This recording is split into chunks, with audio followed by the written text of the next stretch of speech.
What is going on, everybody? Welcome to another episode of the Gamer Podcast. I am once again your host, Antonius the Gamer, joined by my two co-hosts, Super SSS Rank and Mykale Smith. We are back with episode 16. The Pod Boys are all back reunited for another episode. And fellas, we're just going to go ahead and get right into some of the many topics we have going on today. First being, yet another leak, this time on a company-wide scale.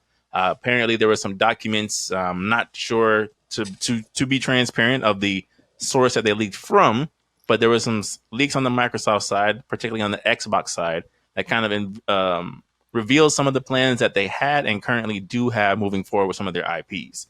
Some of the ones that stood out to me is Xbox. At one point, Phil Spencer mentioned wanting to acquire Nintendo and wanting to merge Nintendo into the Xbox and Microsoft, I guess you could say, universe, for lack of a better term.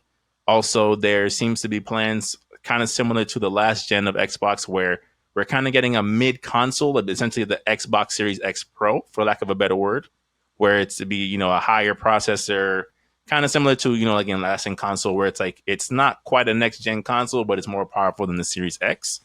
And then they talked about some of their plans for the future, where they're looking to probably go next gen, quote unquote, again around 2027, 2028. And they're toying with the idea of completely doing away with discs. Essentially, everything would kind of be like a cloud hybrid machine, where it's essentially you either download your games from the cloud, stream them from the cloud, or again, continue to download them digitally, but no more physical sales.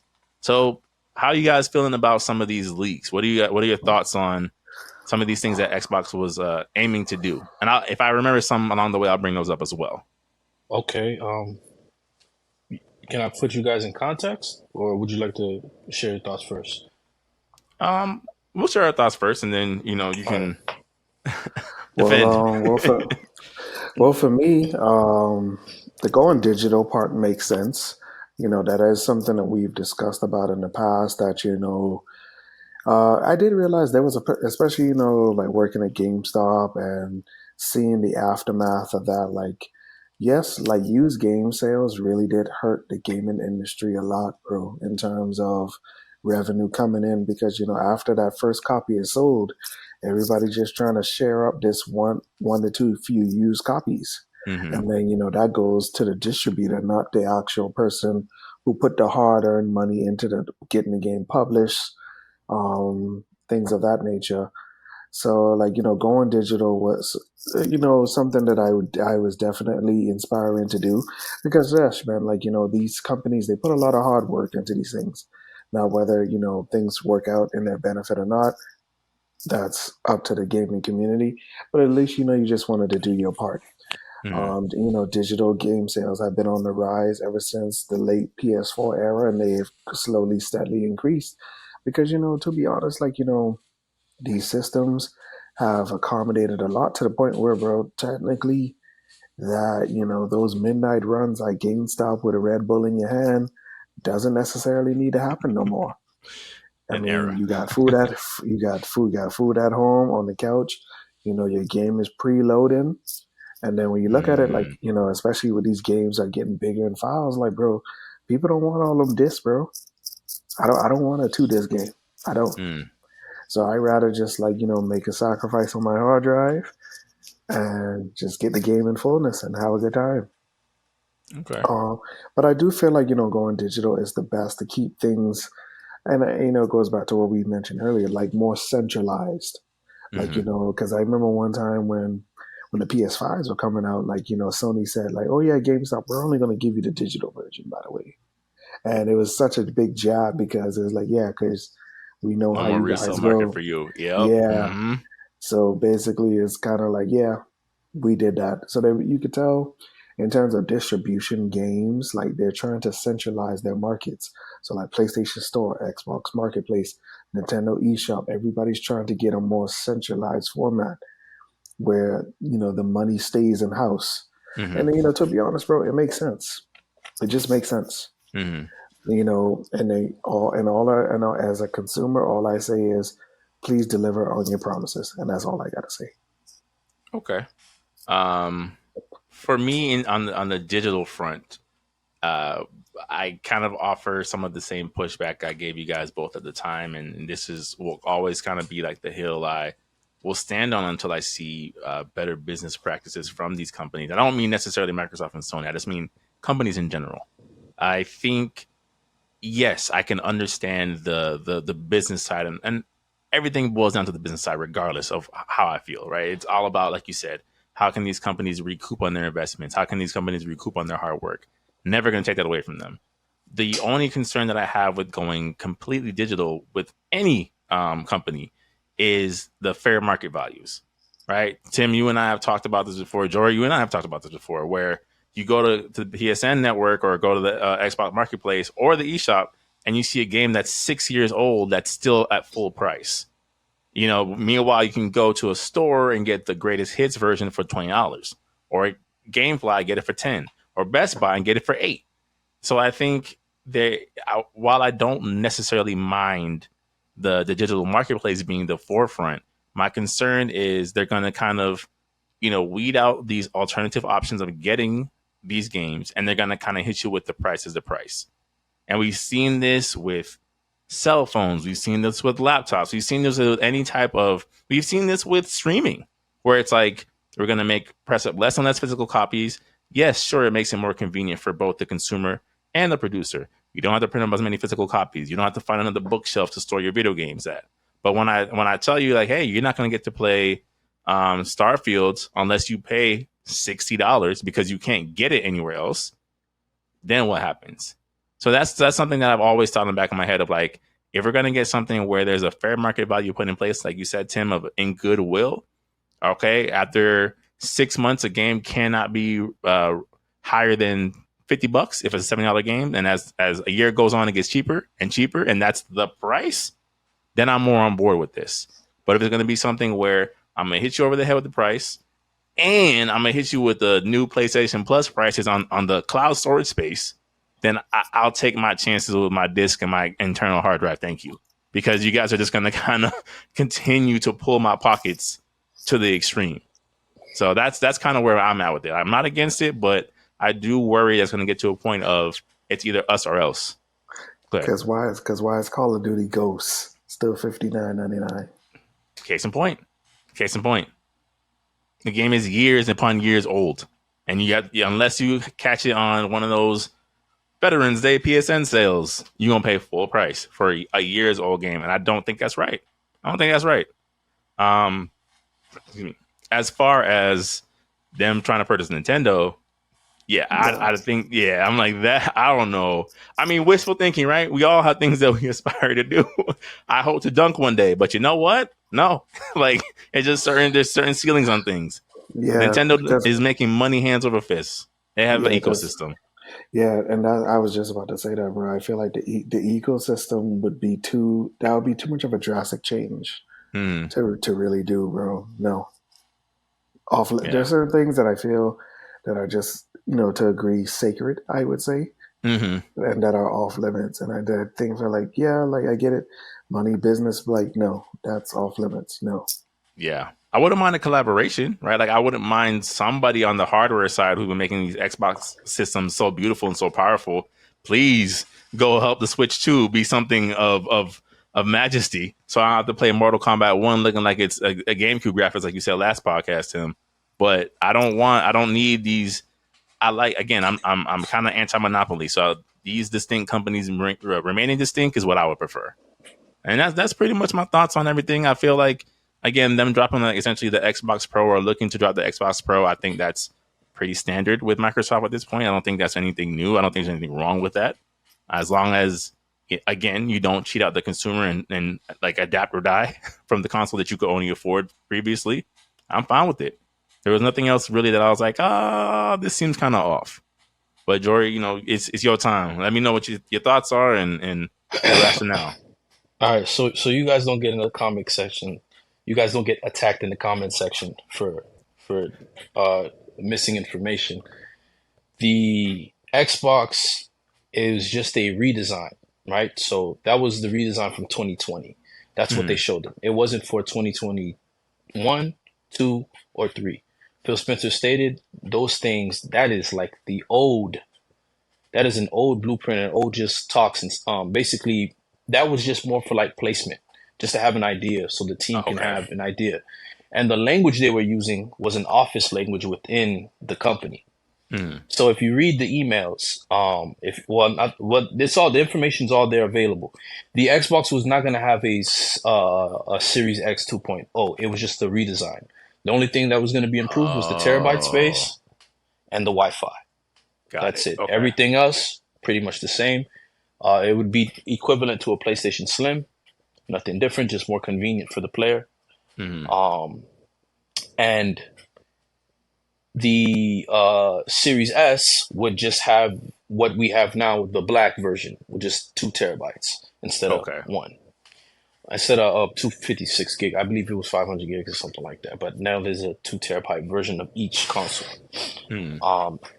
So that was pretty much what they wanted. And then, as regards and into with the Nintendo situation, Phil, that was just office talk. Yeah, man, be a highlight of my career because prior to that, in context, the guy he was speaking to a colleague was like, man, wouldn't he was getting very zealous, so he was very happy. He didn't understand the way these things work. So Phil was sarcastically replying, yeah, and then followed by a dot dot dot. Yeah, it'd be a career move to own Nintendo. Yeah, Hmm. absolutely. Phil made it very clear that he has no interest in owning Nintendo. He actually respects them. That's why he's doing a contract with them versus a 10-year contract versus trying to buy them. It's not something that people to take seriously. I guess because Xbox is not as popular, the first thing said about Xbox is always believed. You know, if Well, it's presented in the wrong well, light. well. So, The thing is to shoot them some grace is like I think there's also a belief there because there is a level of unspoken respect of yes, you guys might not be winning in popularity, but you got the bread. So if any company was to make a serious bid to buy Nintendo, Microsoft would have the money to buy Nintendo. It's not outside of the realm of possibility or belief that they would have the funds to acquire them. the reason why it's impossible is because they have a theme park. Oh, I'm again You know, the funds to that's pay and the yeah, willingness to sell are not at yeah. all. No. I think Nintendo has enough funds to be okay and not worry about Yeah, being purchased. So yeah. that's why Microsoft is saying highly unlikely because Nintendo's only gaining more momentum now. And atop of that, with the new Switch 2 leaks saying it's as strong as a ROG Ally, able to Eh, run we'll see. the Matrix demo that was exclusive to the Xbox. We'll see. Yeah, no, we'll see. But if Yeah. these are the rumors, because Hmm. those rumors for the Switch, they were spot on. Yeah, it's Yeah, not gonna yeah. be it's not gonna be too amazing, guys. And then what we got? It would be foolish of them to think like, yeah, we're just gonna make it as strong as the Xbox One X or Series One X, or strong as a PlayStation 4 or PlayStation 4 Pro. This is the same company that sold us the Wii No, no, U. no, no, no, no, no, no. Now you see, now they understand that the market's different. They can sell you Oh, okay, the Wii okay. U. They can do it. The market's different now. You have a Steam Deck. A kid will see this and be like, I don't want to play this. I want to be able to play Mortal Kombat. Right? Right? I want to be able to play Mortal Kombat. Right? So he wants to play other games with his friends. And especially if crossplay happens between Sony and PlayStation. Whenever kids go up in the classroom, hey man, I got this new game for the Switch. Switch. You hear that, Xbox? He wants to use a Switch. There's not going to be crossplay for that. They don't even have an ecosystem online presence. Yeah, Name me one Nintendo Switch game that's fire online. I'll can't think wait. of one. Can't think of Nothing. one. It Nothing. doesn't exist. Nothing. It's a unicorn. Don't show me Splatoon. Don't show me Splatoon. You think people gonna come over my crib after school and we gonna whip up the nunchucks? Nah, man. Nah, man. Y'all showing me Splatoon all the time. Like, yo, what Splatoon ain't going nowhere, y'all boys. What are y'all doing? Hmm. Splatoon And ain't going nowhere. not saying it's going to dethrone it, but the rumors are being said that PlayStation foam stars ain't half bad. That's all I'm gonna say. But go ahead. Yeah. I mean, the presentation's there. Hmm. I thought they should have used candy. I Anything know that'd else been a weird. than Yeah, anything like else soap versus bubbles? foam. Yeah. You know what teens But are into? Phone parties. Like, no, come on, guys. yeah, See, that exec room needs help. I don't know what goes on there, man. I'm perplexed. But yeah, back to Xbox. Those are some of the things that Phil kind of stated. It was just office talk. It was nothing to take, and plus those documents were very old. So yeah. Some of the things that they extremely, mentioned it has already changed or yeah. passed already. So clearly, some of it was like, with a grain of salt for sure. And of course, Phil stressing that stressing and stating over time after time, he said the developers have not yet harnessed um the power of any of the systems. Mm-hmm. So, between PlayStation 5 and Oh, Xbox. So, I could definitely agree with that. We're you only know, just now starting to see ripples of them really there, pushing the yeah, hardware. there's absolutely no point in doing a mid-gen console release. Now, however, I do agree with them dropping a new console 2028 or 9. I Yeah, do agree. that's in line with Absolutely. the console cycles. Hmm. Even from the PS3 to PS4, it was about 8 years. I Yeah. think the PS4 to PS5 was a little bit of a shorter window, but it's usually 7 to 8 years is the average console cycle. Hmm. You drop a more powerful version about midway through for the people who either had the money to upgrade or were kind of holding out for the upgrade, and you keep chugging on till you get Yeah. a So Last of I Us think, quality game and move on. hmm yeah, and so that's pretty much it with the Xbox rumors, man. But TGS guys, your thoughts? Oh, Unless you okay. want to say something before that. No. Again, like I don't. There was nothing where with the leaks that I've had issue with. I don't think there was anything again other than my concerns about the digital marketplace, which is not just for Xbox alone. That was really my only thing. I was You like, know, I would hmm, I wouldn't be too afraid because Steam does a great job of doing sales. at Yeah. of Hmm. doing sales online digitally, and Epic Game Store maybe not, but I think Steam, I'm more familiar with Steam. I think Hmm. Xbox is more. Phil Spencer understands the value of Steam and why Steam keeps gaining new customers over Hmm. and over and over again, and it's worth it. Not only that, you have the means to gain points on Microsoft. I got the DLC for free Mm. just by going using the browser. Nintendo I does got that the too. eight. Oh, okay, Sony's the cool. Okay, only one that doesn't give you points. The only yeah, one. yeah. I'm using Bing with my students. I'm racking up points, Hmm. racking up points. So, um, and then having Game Pass, you get more. You know. Hmm. So yeah, that's pretty much it, man. Yeah, PlayStation Plus, they give you a discount and send you along your I merry think way. I think your point is very very strong. You have a very strong point. I think you need to say that. So Mm. just so it can be sent into the air and give gamers a new mindset. But I don't think gamers are gonna be as passive anymore. It's just we're the It presence. it's hard to eh, say. It's hard to say, right? Because the only reason why I'm a little concerned is there definitely seems to be this, whether it be sometimes it's vocalized, sometimes it's unspoken, where gamers have this fear of if we don't support this, they won't ever make another one. Right? So like you look at, for example, like 2K24. They've been giving you the same broken buggy 2K, and let me not get started on Madden for about 5 years now. And people will still buy it and still spend V-Bucks because it's like, what other basketball games can I play if I don't buy this? And it's like, well, if you don't buy it, I guarantee you they'll find a way to make a good one. I guarantee you. yeah, And yeah, and you're right. You're absolutely right, man. I don't think gamers are. I think gamers need to understand they have more power. It's a company that doesn't want to put an IP away. yes, I I agree. I agree. I just Yeah. that there's always that thought in my head of like in any industry, right? It was like when the consumer or the people that really grease the wheel don't realize how much power they hold. That's when things get a little scary for me because it's just like you need to stop buying into this false narrative that if you don't, they can't or they won't. If you don't, they will because they don't have a choice. They need to put product in your hands. They're a manufacturer. So my whole thing is um, even and we don't have to linger on this point, but you look at, for example, Netflix. Netflix has gone up in price twice in like the past 8 months, and I see people complain, and their viewership rating has risen and risen and risen and risen. So I'm like, it's a whole lot of talking. $15. We can't share accounts. Someone's still watching. Someone is still watching. What do you think is going to happen if you stop watching? With Netflix, it's with with Netflix. I wouldn't be. I don't think it's wise if I'm Netflix to feel completely impervious, because Netflix could die in 4 months. You know what I'm saying? The customers say, you know what, guys, I had enough. One tweet.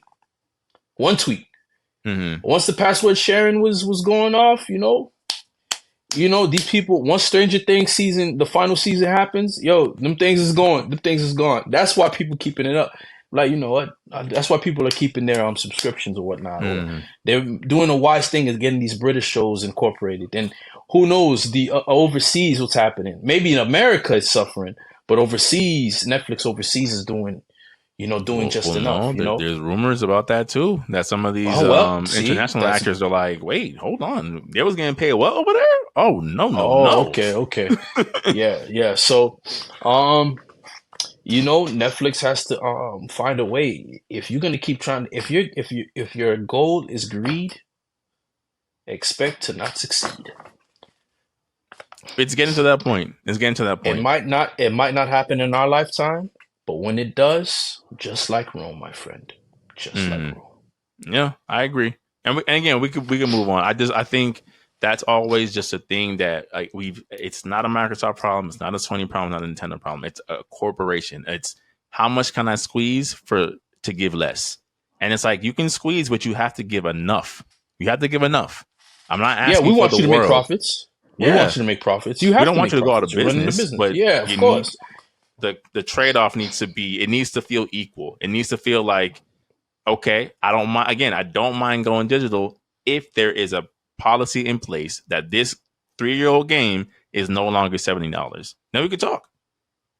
If you can guarantee me a price lock of $20 after a year and a half, let's talk. I'll get the cloud.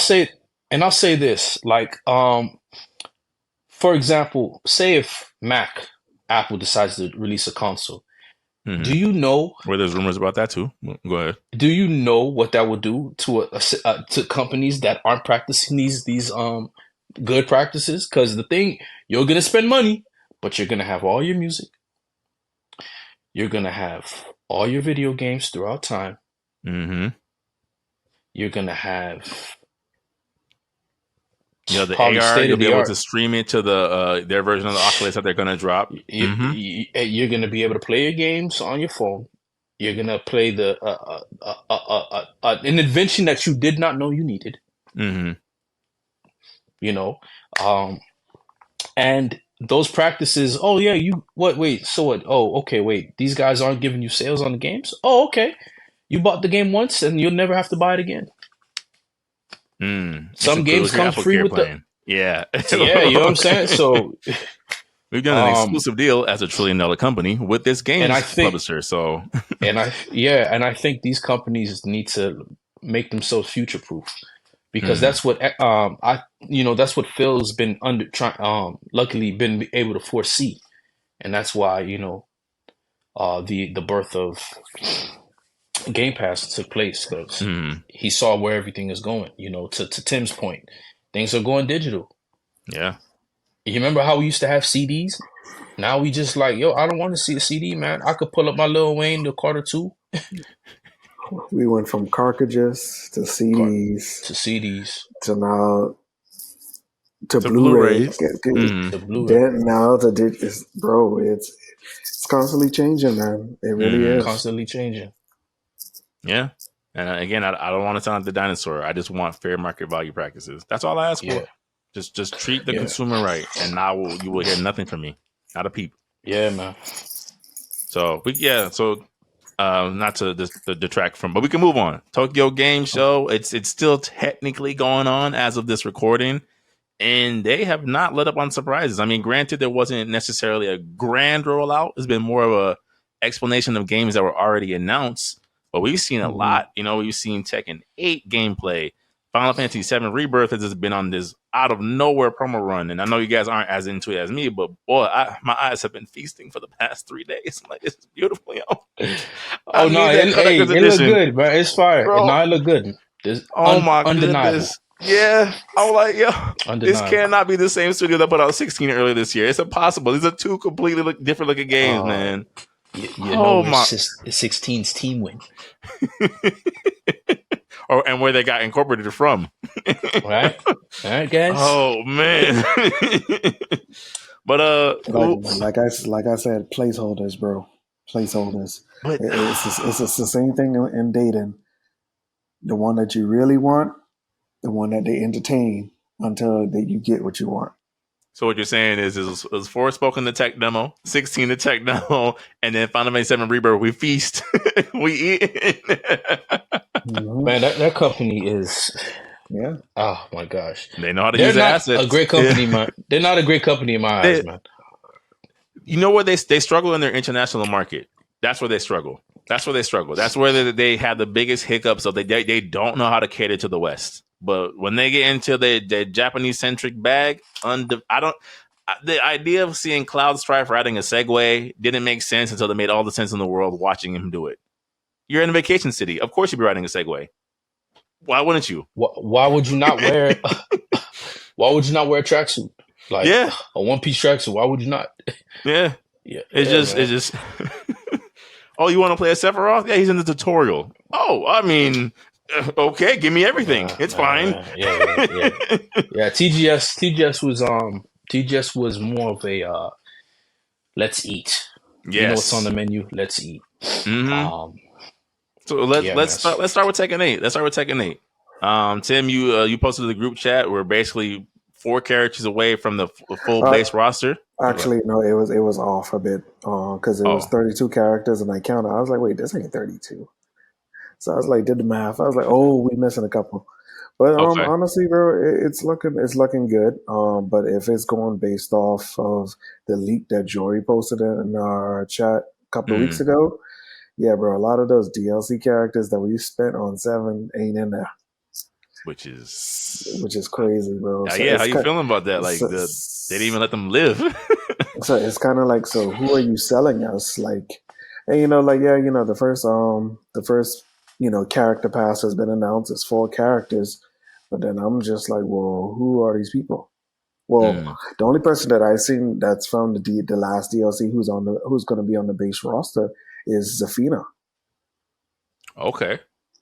And so, Zafina, they gave us Leroy from Jump. Well, yeah, Leroy's, yeah. But then it's like, so no Faku Ramen, no Armored King, or are we finally getting rid of multiple duplicates of characters? Even though technically, yes, their fighting style is a little bit different, but I still kind of feel like we've gotten to that age where, bro, we don't really want clones of characters no more.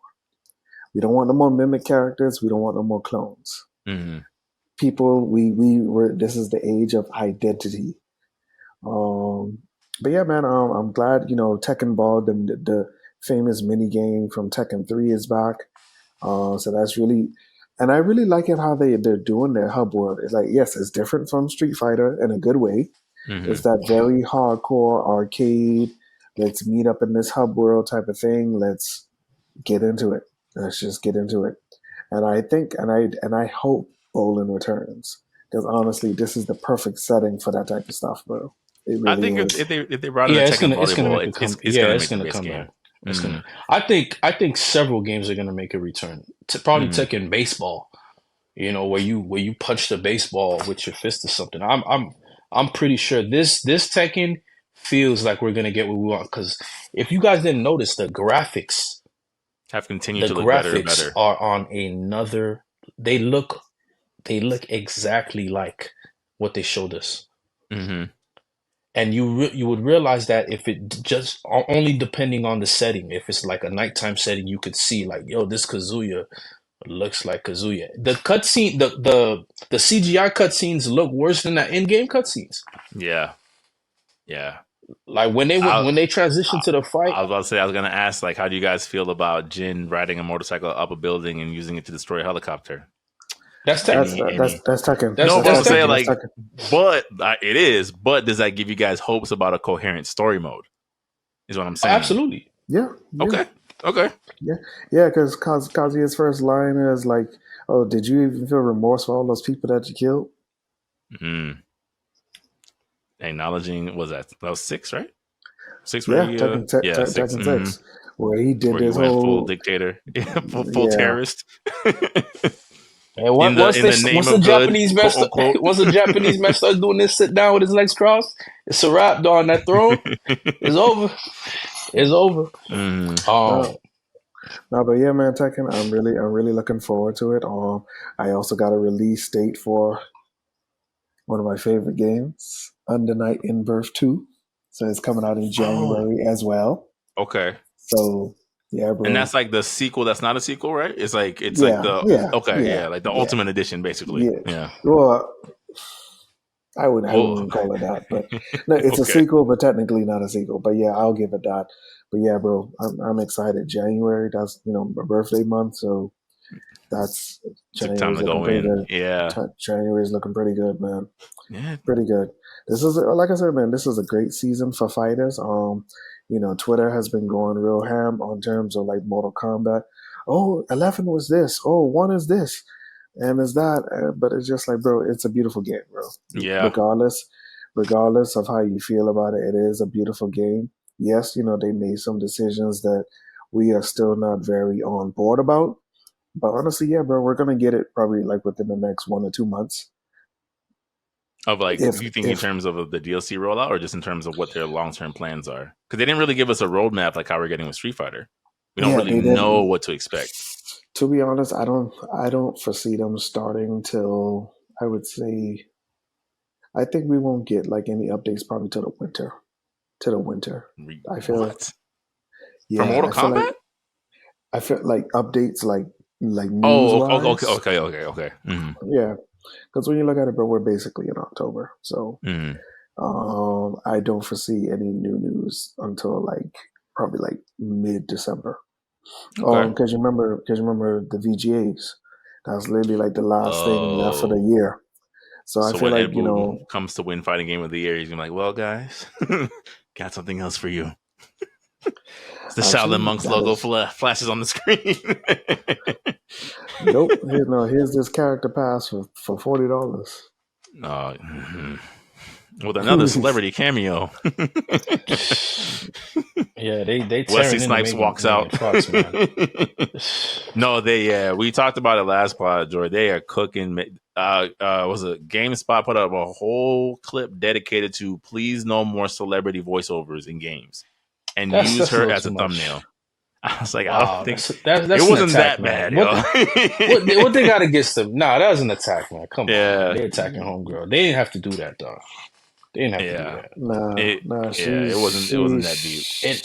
It wasn't good, but man, they didn't have to To like say make no her. more, okay, yeah. When I say it's not that bad, it was bad, but it wasn't. Let's not put a celebrity in another video game ever. Because I'm like on the flip side, you had Idris Elba doing motion cap for Cyberpunk, and from what I've heard, it was fine. It was more than fine. So it Yeah, can't be like we don't want any celebrities. Get them out of here. It's like no, let's vet commitment to the craft first before we just put anybody behind the microphone and model the character yeah, after them because Natara looks like Megan Fox with makeup on. She doesn't yeah. look like Natara the character. That which was odd. But yeah, Tekken 8. I mean, again, I think it's something where it's shaping up where they have the release date perfect. I agree with Tim. I think the hub is just fine. I think it does enough to make itself unique from the other fighting games that we've had. And if they can land some of the offline content, we already know the netcode's going to be there. I think it'll be fine. I think it'll be again like another solid. Yeah, I'm getting my money's worth game. I feel like if their hub world looked like DBZ Fighters, I wouldn't have been mad.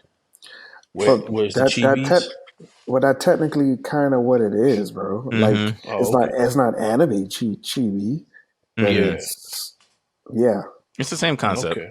it's the Yeah. same concept.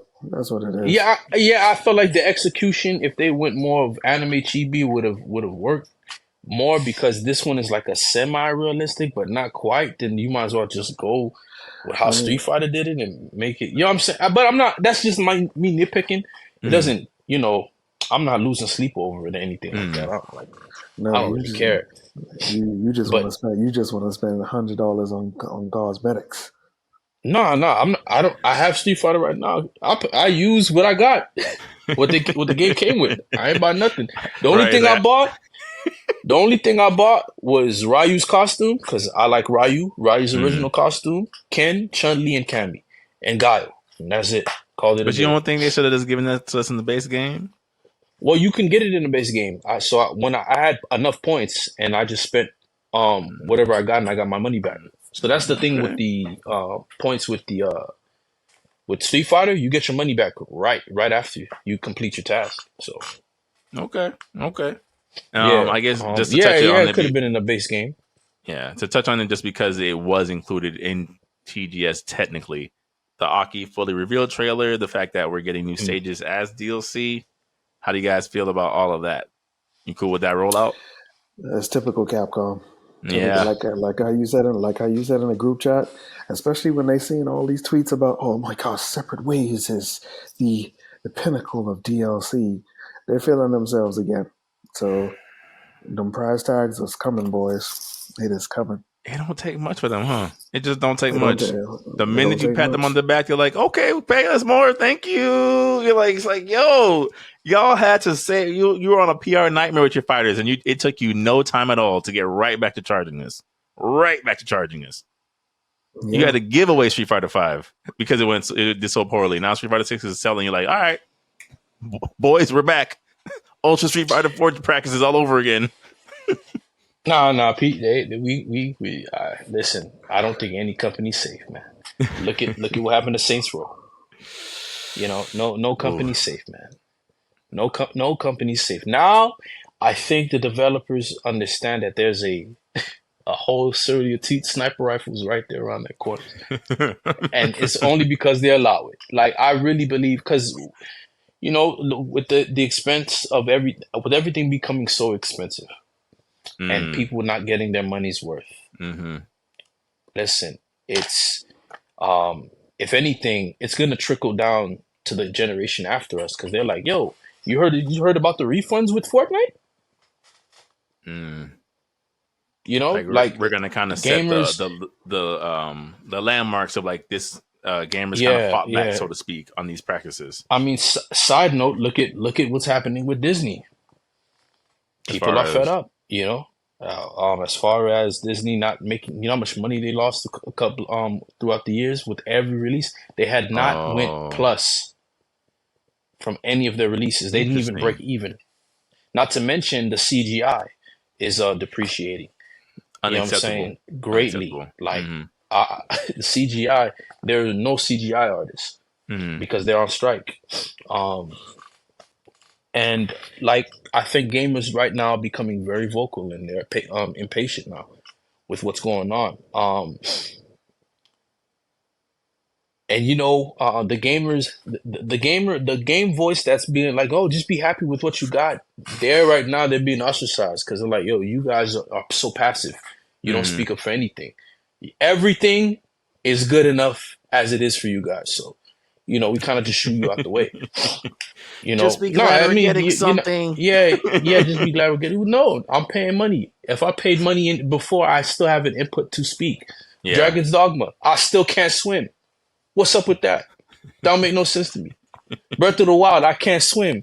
You had a whole Zelda is going into different worlds. I don't want to see a subterranean, I don't know what you call it, man, but a Subterranean, like a aquatic underground. Yeah. species. Yeah, aquatic species where I can't go underneath water to go to their world. They're above the sky. Since when? It doesn't make any sense to me. Yeah, I mean, that was my little gripe with Dragon's Dogma. I still can't swim. That's because that's a cheap way to get out of things, right? I'm walking, I'm playing the game. I need to get to a destination. There's a river there. I can't cross it. I gotta go 20 minutes in the game to find a bridge somehow. And then on my way there, I get stopped by a level 56 demon because it's at night now. You know what I'm saying? No, no, What you lost in traversal, you got back in hardship. you know what I'm saying? I was That's crazy, man.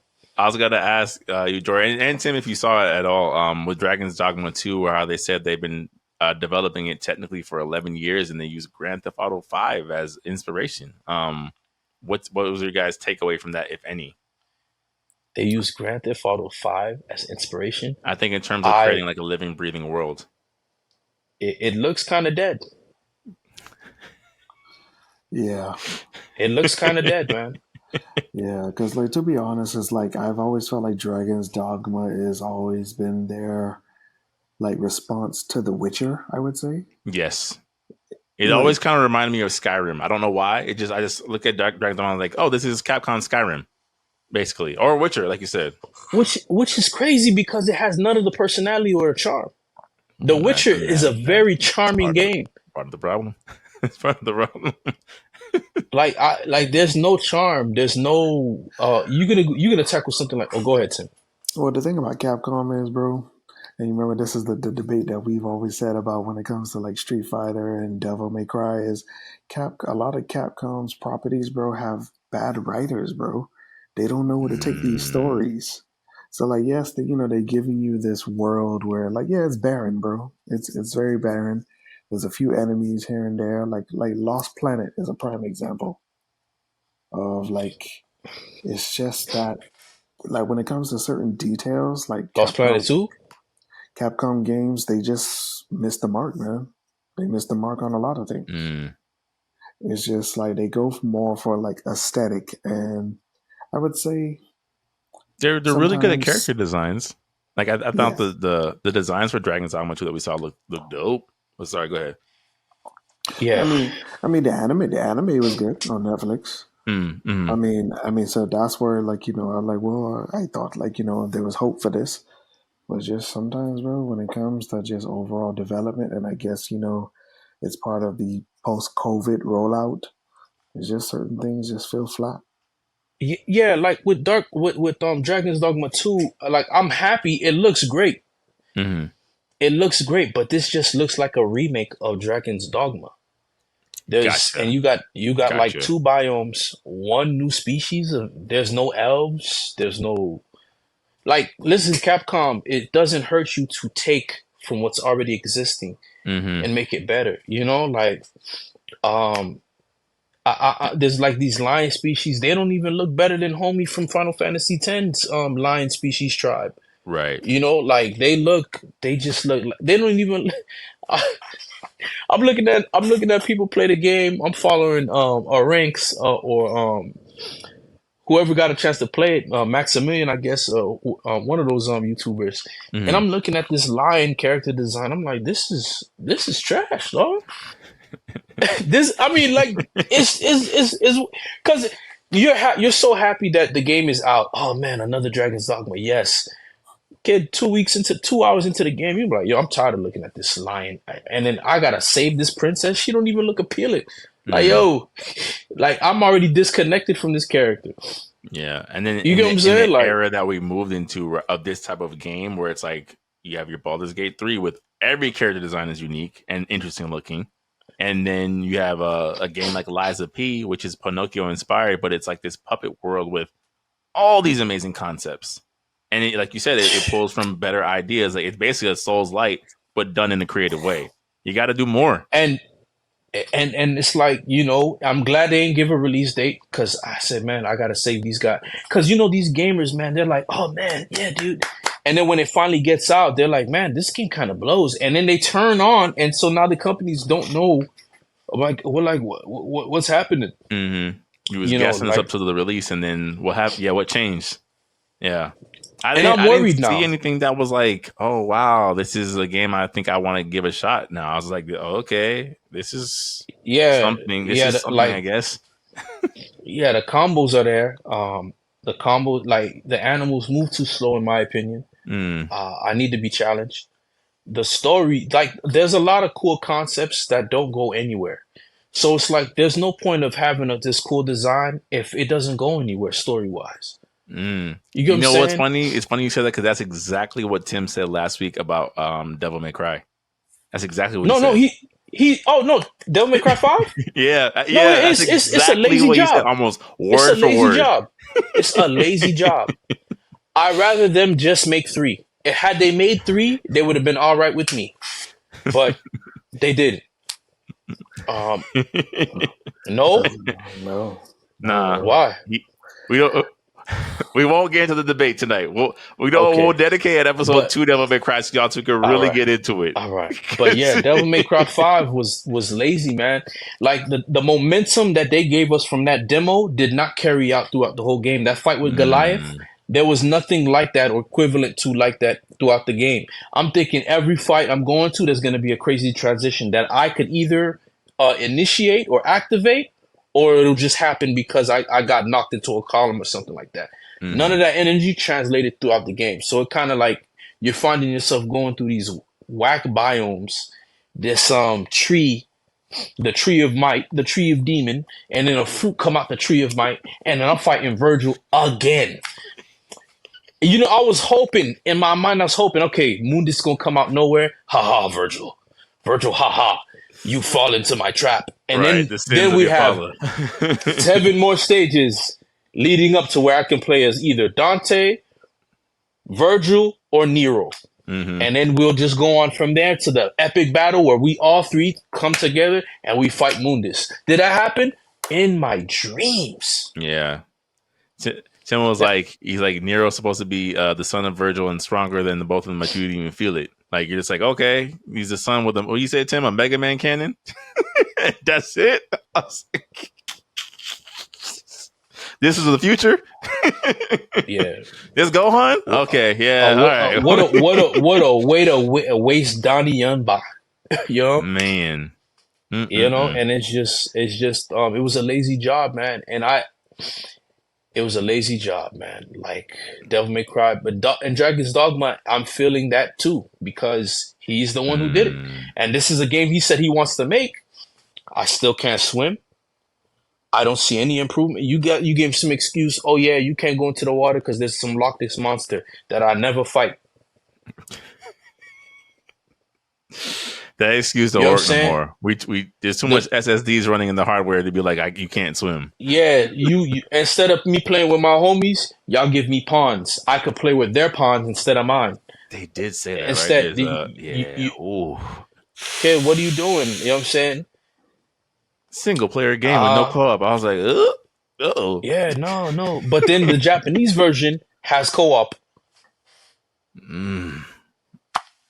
Like I said, yeah. That West market, it gets tricky. It gets tricky. No, it doesn't get tricky at all. They just need a mind. Like they don't understand.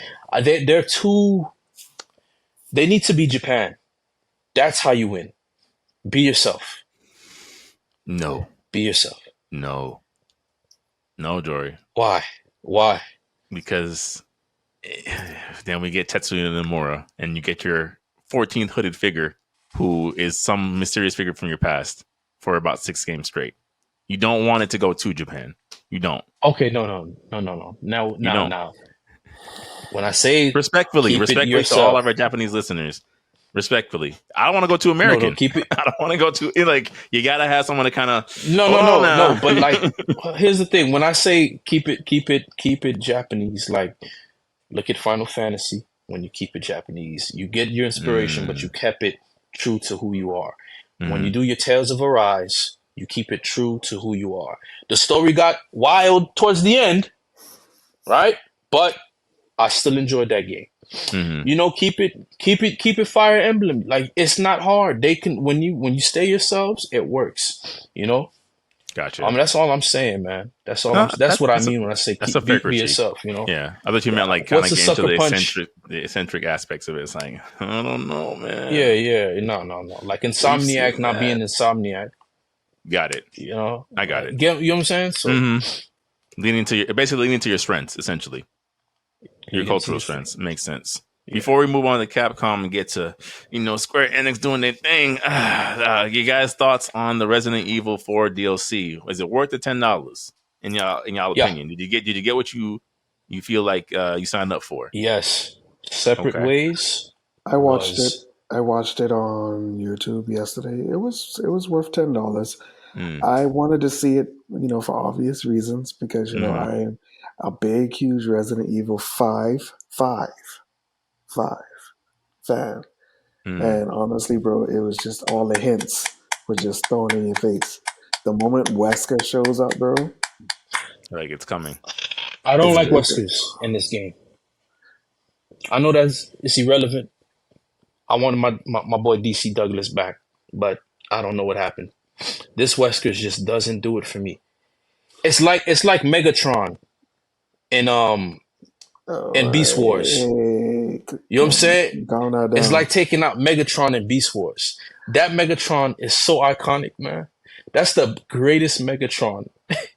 And if you want to learn how to do a villain, a suave villain, that's the guy you study, man.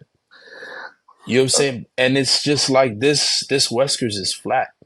This Leon Kennedy, flat. Ada Wong, flat. Yeah, Nah, this bro. this this new Ada Nah, Wong, oh nah. man, she I don't know. For me, Well, well, Jory, your style always kind of like clings to like the nostalgia, bro. Like you kind of gotta give things a little bit room to grow, man. Like this no, West, yeah, it's not growing good. So I but can say, bro, he had 3 scenes in the DLC. You made it seem like it was like a mainstream game. well, Yeah, you only need 2 minutes. You only need 2 minutes to get a character down pack, man. A feel of a character, to be okay, honest with you. okay. Unless that character is gonna be an Eisen. But all your favorite characters, when they come on screen, it takes 2 minutes. That's a The, fair point. That's a fair the point. only the only thing that I want to know is Chris gonna punch the boulder? He better. He better. I mean, if He Leon better. can suplex a zombie, and nothing's nothing's out of He the realm better, of man. possibility. I But think I think what what's hurt. your guys' disagreement? Like, Joy, what did you not like about Ada Wong? And then Tim, what do you feel like works about her in this It's like Ada iteration? Wong's. Okay, I understand. Okay, it has to grow. I'm for it, but it's not a better job than the original, or it doesn't stand. It doesn't stand strong enough to overshadow the original. It's like when you hear her talk, hey, you want to try it? I'm like, man, this is not working. Versus Android 18, the actress has more life than her, and they kind of give off the same type of energy of a chilled, laid back, very intellectual, very targeted, and even sneaky, or kind of not letting you know her true intentions. You know, not as eccentric as a Catwoman, but more like a likened to a Black Canary from the Justice League, where she's like a laid back, calm, confident. I didn't get any of that. Like, I'm not saying the actress is horrible, it just wasn't she wasn't doing it for me. Leon was just not as I understand him having more of a connection to him failing. Yeah, but there's a difference between him just like looking completely helpless at times versus where he actually comes into knowing himself and has an edge. You know what I'm saying? So that's how I feel about and then not only that with Final Resident Evil, just a lot of the characters, kind of I like them. They just don't feel like Chris Redfield from Resident Evil 8. Perfect. If you played Resident Evil 8, that's where along the lines where I was going. That's how you make Chris Redfield still feel like Chris Redfield, but make it more serious. You know what I'm saying? And it just with Leon didn't stick out as much as the original Leon from 4. Yeah, I know the lines were tacky. Okay, clean it up, make it more serious. But he didn't give me any more. He didn't give me more of a. He just Beloved didn't protagonist, like. outshine. Yeah, he Mm, didn't just outshine the original Leon in 4. So that's what I'm saying. Like they don't stand. They don't stand strong enough as individuals in this one. Like Luis, that's how you do an improvement on a character. You know what I'm saying? Luis from part 4 to 5, no questions. You know, Leon compared to 4 and 4 remake. You know, Ashley, big improvement from 4 to 4 remake. That's how you do it. That's what I'm looking for. Krauser, eh. Krauser looked like he was just whiny, man, from this one compared to him being an actual threat in 4. You know, um, Well, then, see, the thing with that is the issue, the biggest backstory that we have from Krauser was that other Resident Evil game where they kind of, it was like backstories from the past, Dark Side Chronicles. and you Like, know, and that's the thing about Resident Evil. Like after 5, they started to do all these side stories and on all of these other systems, and it's like, well, bro, these is perfect backstory between 4 and 5 that we actually needed. Mm. Like, and you see why I'm for a reboot. Like now, right now, Resident Evil 1 is gonna be crying and in the back of everybody's mind because of what's going on. Like they're like, I want a Resident Evil 1 remake. I want a Resident Evil 1 remake. well, technically, they kind of Eh, did, Oh no, but we're but talking about Capcom. Super no, Resident Evil Ultra 5. We getting it. You know, we getting it. I We mean, getting yeah, it, man. no, we're getting part Yeah, 5, but we like getting part 5. but to do one all over again when they technically already did, yes, it's not in these crystal clear graphics that we got, but they technically already remade 1, and then they did Yeah. 0, and then they did 2, 3, well, 2.5, but they call Mhm. it 3. 4, and then of course, yeah. So I mean, it's coming, bro. Now Like, with now with Glorified expansion 5, I pack. feel like you have to Oh, do but Code hold on. Veronica. But before we go to 5, Tim, tell me your thoughts. What were your thoughts about these remastered depictions of the characters? Why do you feel like they might have worked for you? to be honest, bro, like I just love their character designs. Like Ada Wong looks like the definition of an enigma. Like you Mm. just never know. You just never truly know. And like her gameplay mechanics was very dope. Like in it, what I really liked, especially the person who I saw playing, I really loved the survival mechanics of how the person, like, how they organize their guns, their ammunition and things of that nature. Like it was just really interesting to see the new combat mechanics, bro. Like dodge mechanics, parry mechanics, all those type of things, man. It was very, very interesting to see Mm. because I felt that yes, they were building up for something more with Ada Wong, but I kind of felt like 6 really just dropped the ball. Like really just dropped the ball in terms of story. So now she, like, yeah, technically she's still out there, but you never really truly knew what her real purpose was. Mm. Yeah, she's a mercenary. She's a gun for hire, who has some sort of a conscience. I get it. But you just wanted something more. And then that's why I say it goes back into, the issues of Capcom. Where are you going with these characters? So it's kind of like they Yeah. might have played it a little bit too safe with her. They didn't do Yeah. enough. Got it. That makes sense. That makes sense. Like we know people love the character. We'll still kind of keep certain things preserving her personality, but we're not going to do too much because we don't want to hmm ruin it either. Overall, I gave the DLC an 8 out of 10. Okay. Mm. Or Yeah. you feel about the same way? Yeah. I mean, that's just me nitpicking, and for it not to be a 9. I mean, I'm gonna share my thoughts, man. I Nothing wrong with bought the that. game. You know what I'm Yeah, saying? nothing wrong with that. So even though Tim may disagree with me, um, yeah. So we know why we like what we the remakes. Mine's is more along the lines because it's going to lead into story problems. When you have these things, they're not going to quite deliver. Things Got don't it. feel as impactful. If you're just trying to Um, preserve what went wrong the first time. Got you. That makes yeah, sense. like That makes sense. imagine you're playing the game as Megan Fox, and everybody gives a performance like that. You know, it's not as bad, but Yeah. for a Resident Evil game where you have these characters in this world, they have a lot of charisma. As much as people think they don't, they do. Hmm. The new versions somewhat lack, and that's what people's complaints are. But everybody's just so happy that we've got a final Resident Evil game. So It kind you of know, it kind of just reminds me. Remember with Metal Gear Solid, the Phantom Pain when they switched David Hayter for the other guy, it's kind of like a situation like that. But then it's like, yes, oh my gosh, how dare you do this and that? But then to be honest, bro, when I heard dude, and especially as the game developed and saw it to the ending, I was like, you know what, bro, this was a fresh start, and I didn't see nothing wrong with it. Okay, I would disagree with you, but the only reason why that worked because it was Kiefer Sutherland, 24. That's a no-brainer if you're gonna do a voice actor swap. He's along the lines of espionage.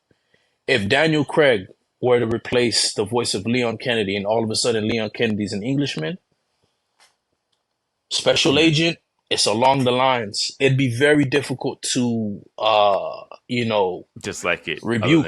Yeah. If they introduce, for example, if Idris Elba winds up playing the voice for the black African dude in Resident Evil 5, that was Sheva's coach, teacher,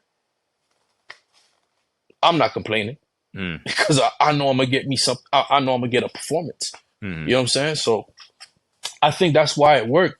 It's Kiefer Sutherland, man. Like his voice, he did a whole movie where it was just his voice, cell phone, and it worked. He was intimidating. He was scary.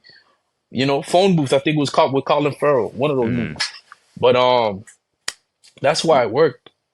Okay. That's why it works. Yeah, that's why it worked. Before we move on from the topic to the real big dog remake, the Final Fantasy VII Rebirth. Any wanted predictions or desires for the eventual Resident Evil 5 announcement?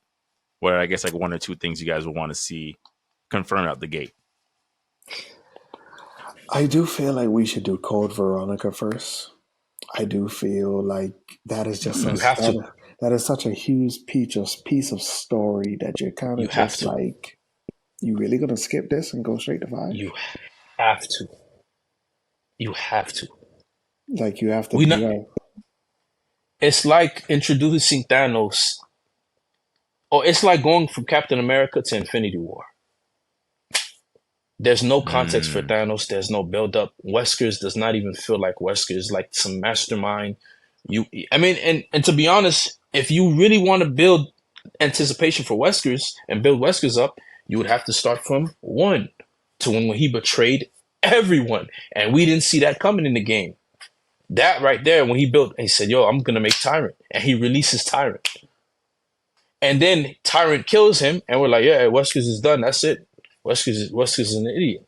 Yeah. Only to come back in Veronica to see that Weskers is no longer the Weskers we knew.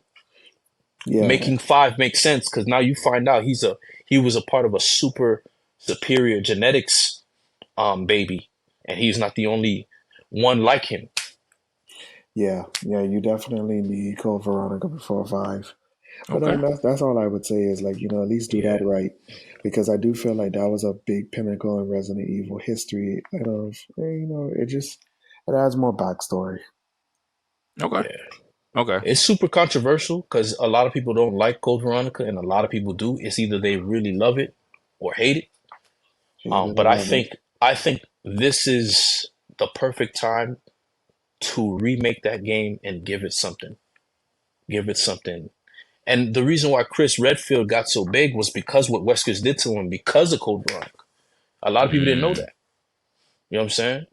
I just thought it was, granted, obviously there's a lot of things that go into it, but like I thought he had a cool design. The things I did see from 5, I was like, oh, these seems interesting. Like as a casual, I was like, oh, he seems interesting. Like, oh, they knocked it out the park again with another dope design. Like a good leading protagonist. Okay. All right. We'll save it till the eventual, inevitable announcement. But again, keep it in the spirit of remakes. Keep it in, again, with the thing the one that run things when it comes to the remakes of remakes and remasters and repolishes is Final Fantasy VII Rebirth. Now with a release date of February 29th, dropping on a leap year. When you're an anomaly, you drop on an anomaly date. When you're about to shift the gaming sphere once again when it comes to an action RPG. You decide when to, you know what I'm saying? When you're the Jay-Z of the RPG, you decide how the culture shifts. You know what I'm saying? I think 8 is better. Yeah. Right. So you drop the trailer, Granted, they even said, and that was the subtle flex, right? That's what puts all the whispers to talking about Square Enix being in trouble financially, about their games not hitting the same anymore. The subtle flex was just, this is a 6 month or 6 week old or however many weeks old build that we're showing you guys right now. This isn't even where we're at currently. This is just a demo that we had. We had to put something together for the show. This isn't even where we're at in the development cycle. And your concerns about the game? Yeah, so Sephiroth, I know you guys have wanted to play with him for 25 years. He's in the tutorial, like I said. Oh yeah, you wanted more team up attacks with the characters that we did with the Yuffie DLC. What if everyone had a team up attack? Oh, and it's not a limit break. It's just an attack we give you. Oh, you wanted Aerith to use her magic to enhance Cloud's swords? Yeah, you could do that. Oh, you wanted Tifa to bounce off her like the magical thing to trap an opponent? Yeah, he could do that. You want to swim? You can do that. Yeah. This is us. Dragon's Dogma, Capcom, come on, get with it. Come on. It's us. It's big us. Big SE. Okay. So before I keep hyping it up, how do you guys think? All right, let me say this first, man. I was somewhat worried about how were they going to execute the open world. Are they going to give us Resident Evil? Yeah. Are they going to give us a Resident Evil 3? Are they going to give us a Resident Evil 4? And I didn't know. But seeing what I saw TGS, I am well pleased. Very well pleased. Now, if I'm going to say anything, why not just incorporate a jump button? But I guess it'll take people out the game. RPG. RPG. But at the same time, where was this energy in Final Fantasy 16? Just saying. You took a lot of things from Tales of Arise, doing the co-op attacks, right? And the power boosting. I don't. Placeholder. Oh man. Placeholder, bro. But 16 shouldn't feel like a placeholder. Yeah, 16 should not feel like a placeholder. This is the next installment in the Final Fantasy franchise. No. And it wind up becoming Madden 2020. No, because you remember Anthony, remember our last conversation? Remember those 3 versions of Lightning that we got? Yes. Placeholders. Yeah. Placeholders. You mean reskin Cloud? Oh yeah, 1000%. Alternate dimension Cloud. Yeah. Placeholder, bro. Placeholder. Mortal Kombat Dimensions. Cloud Strife. Lightning. But keep going, George. Tell me your thoughts about this Rebirth and just to roll out. It's looking like it's gonna be a day one, man. I'm feeling the anxiety when they go from cutscene to cutscene, and then Zack's Fair is still alive. So I'm trying to understand what's happening with that. You know, me being Zack is probably the character that I never got to play as because he didn't exist until Crisis Core. Zack Fair. He existed. He gets killed in the cutscene. He was always there. Killed in the cutscene. Yeah. But the guy who spawned the Naruto version and given the dream and the Hokago, what was it called? The Will of Fire, to Cloud. Giving the Will of Fire to Cloud. You know, the guy who birthed it all. Yeah, I'm glad we get to play as him in a game, seeing them play together side by side. That's kind of cool. That's kind of fire. But I'll say this, man. This is a good year. Well, next year it's going to be even a great year. You could say it's a good year. From the time, I want to say literally from the time Street Fighter 6 dropped, we as fans of games have been blessed. Yeah, it's blessed. Pick a blessing. Street Fighter 6, Mortal Kombat 1. If you're a Nintendo fan, you're getting 2 great Mario games essentially back to back. You're getting Spider-Man. And a Zelda. And a Zelda. You got Xbox finally got their big win. They've had wins before, but their big win. You can't deny it unless you're a hater win with Starfield. Like we it's been a blessed second half of 2023. But Tim, what about you? What are your thoughts on Rebirth and the gameplay being rebuilt so far? Honestly, man, it's animation beauty at its finest. Animation beauty at its finest, man. Like I mean, because when I first heard of everything, I was like, oh, y'all gonna split it up into like multiple parts.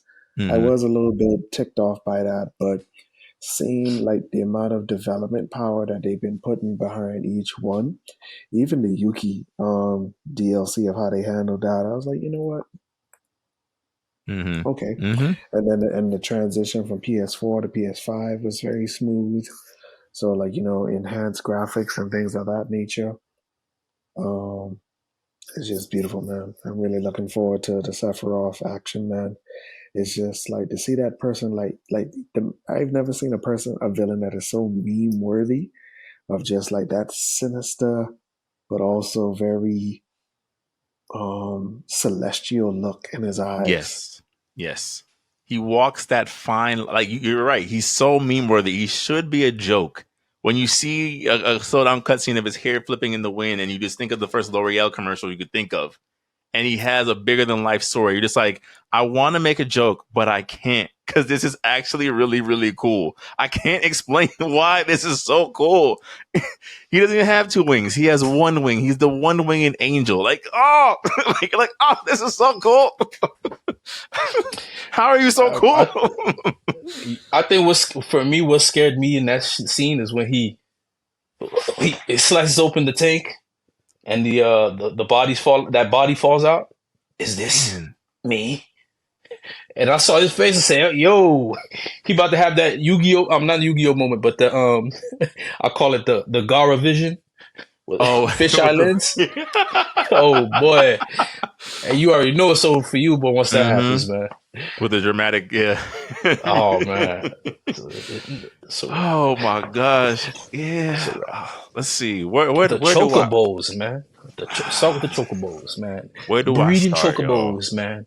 Like Sonic Adventure Battle 2, Where do like I Pokemon. start, yo? Where Yeah, do I man. start? So, you know how we all have those one or two games that you played as a kid where you're like, man, it would be great if this game continued to thrive and live on in a new fashion.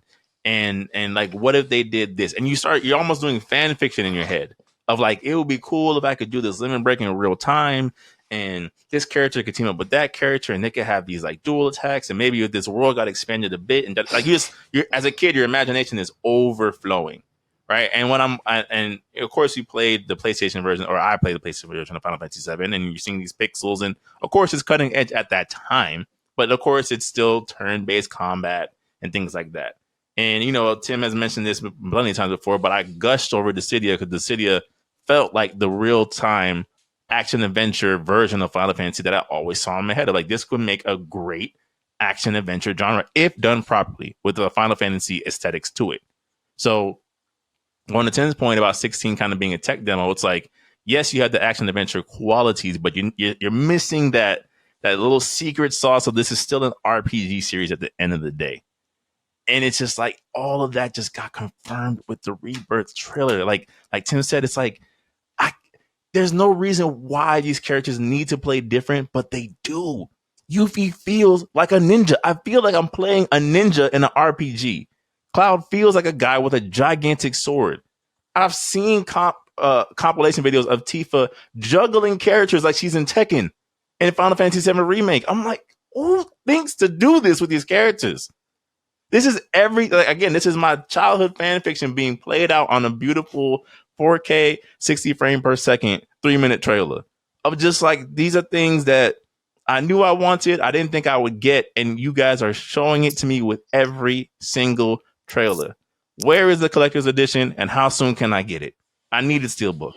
I need the Listen, booklet. listen. I foresee and this is what like especially like where they are now. I foresee like Namco doing another crossover characters with SNK and Square Enix again. Like when you Yes, said Tifa, bro, yeah, I was like, yeah, she could definitely be in Tekken, especially with easily. this new combat system, easily. And of course, SNK is being constantly being revived. Okay, yeah, City of the Wolves. Okay, bro. Like Geese Howard and Noctis alone, bro. Like people were just so captivated by those characters, bro. Like He's Howard. even the way Noctis played when he summons the giant Buster Sword that literally slaps you halfway across the stage, bro. It's like, bro, what? And It's like that's you a could. yeah. And that's the thing that I'm like, I'm so glad that these mechanics that were hindered in my mind by just an RPG setting are now being shown to other people who never played the franchise. Like for example, Yuffie. Yuffie is Soul Calibur all day, bro. Soul Calibur all day. Like that weapon style combat, bro. It's just like it's there right in front of you, bro. And then Sephiroth being Virgil, Yeah. throwing the little, throwing the little, throwing the little thing and warping into the sky. I was just like, there's no way this game could fail. And from It's what people were impossible. telling me, I mean, I want to give it up to him. The cinematography, Tim, to your point, this is probably the best written game, even though everything was already done. Mm-hmm. But seeing them being modernized now, back to your point, a couple of pods ago, Barrett not feeling like a character, but an actual person. Mm-hmm. The writing's great, man. The writing's good. Barrett never felt like like an overstretch, and to me, it felt like, that's just that he's just a very charismatic guy. And when he talks to his adopted daughter, completely changes. Yeah, tone shifts. Mm-hmm. His tone completely changes. That's character. Seeing Sephiroth for the first time not make that crazy face, even though he finds out that he's, you know what I'm saying? Now you see actually he's not smiling. Is this me? Yo, I am terrified. I'm terrified. See, I think the cinematography, man, it helps it so much, and its presentation, these attacks, and I know this is not everything they're showing us. So we about to see some crazy stuff, man. And seeing the boss designs, man, in modern time again. Because Final Fantasy, in my opinion, nobody draws any villains or create any monsters better than they do. I wanted to play 11 because of what I was seeing. And that's not even my style of game. Yeah, MMOs, like, these look cool, though. Yeah. But, man, hats off to that team, man. Too bad 16 doesn't look like that. But, like you said in the group chat, Royal Edition can maybe save that bad boy. Maybe. Oh yeah, we getting a Royal Edition. We're getting a Royal Edition. We're getting a Royal Edition, Special Edition, DMC. This time we can do 17 more Director's Cut, 17 more combos, man. And then so I really feel like that's what's gonna happen. Yeah. Yeah, I mean, we can move on because I will literally just gush all day. I really didn't see anything that I was like, oh, this looks problematic. Of like, this may not work. Everything to me, I was like, the camera, but they did say it's that's an old build. It's an old build. Yeah. If the camera's your issue, I'm not even. I can sleep peacefully at night. There's nothing there that I'm worried about at that point. The camera.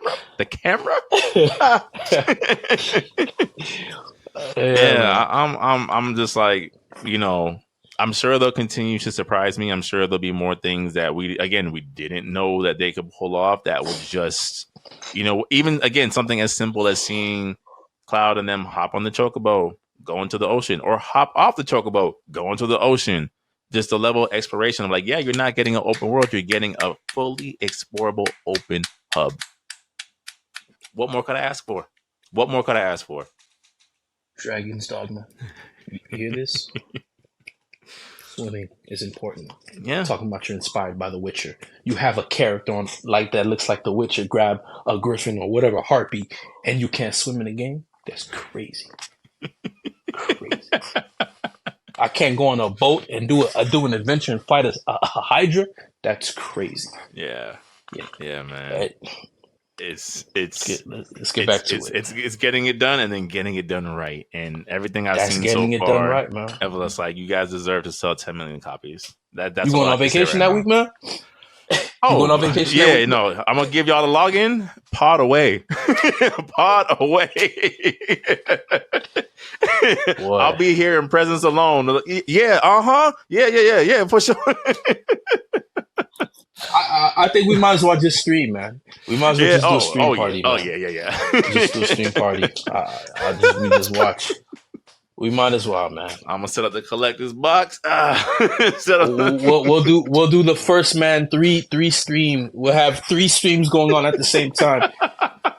Wrapping up the gears. All right, guys, go. We got Ant going in. Yeah, I'm gonna go take a little nap, get something to eat. Jory gonna swap in, and then Tim to swap out commentary. 24-hour stream. Let's go. Oh man, okay. We give a toll-free call. Go ahead and call here if you want to gift subs right here. Go ahead and call in right now. Gifts, yeah, little donation. We got Alex from Detroit. Alex from Detroit, go ahead. You're on. What do you got? I just wanted to say, man, I just love you guys, and I think you're fighting Sephiroth wrong, Jory. All right, you don't get to tell me how to play a game. All right, next caller. Oh wow! Right. Where's your pre-install? Where's your pre-install your elementary schooler? Get out of here! I got my round of payment plan for this. Hush. Man. Oh, but all right, we could move on to the next topic on hand. The next 2 topics on hand. The first one being My Hero Academia Ultra Rumble was officially announced. They're moving out of the beta phase. We're going into an official release.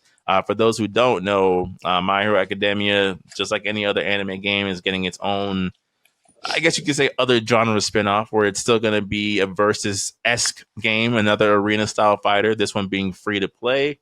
Apparently, some of the gameplay details is that it'll support up to 8 players simultaneously, seemingly split into smaller teams to kind of see who comes out as the hero, for lack of a, no pun intended, essentially.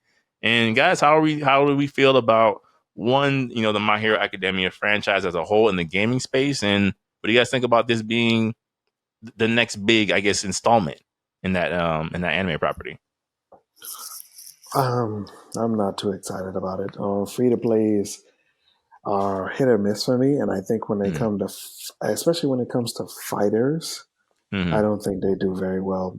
Because I remember Tekken tried it, Soul Calibur tried it, and it was just not really there for me. But I kind of feel, especially like a game with such a properties like that, like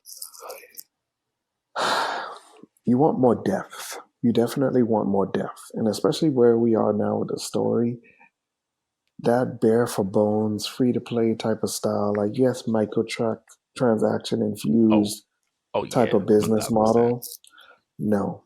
No, I just rather, all right, take 2 to 3 years on your development cycle. Give me some trailers, roll it out, purchase it just like I would do any Storm game. But you don't think, because even with, like, for example, My Heroes 1, Justice 1 and 2, that is what they did. They gave it a long development cycle. A lot of people who have played it said it is very competitively sound outside of a couple of broken character mechanics here and there, and nobody really bought it like that.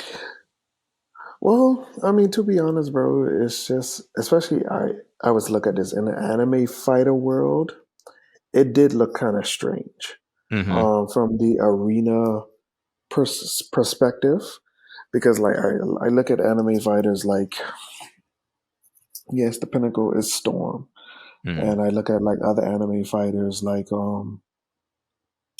Under Night and things of that nature. Like those things just have this very beautiful appeal to it, like very cinematic, but then also on the other side of the spectrum, that very hardcore arcade, cell shaded, let's get into it type of brawl. That one, it kind of reminded me, like, you remember like when we was in high school, when there was a certain group of people who played Ultimate Ninja on PlayStation and then Clash of the Ninja on Xbox. Or GameCube, essentially. Yeah. Oh yeah. That's how it kind of felt. Like, yeah, you got your Storm here, and then you got poor this man's version of the game. and then you got Gis.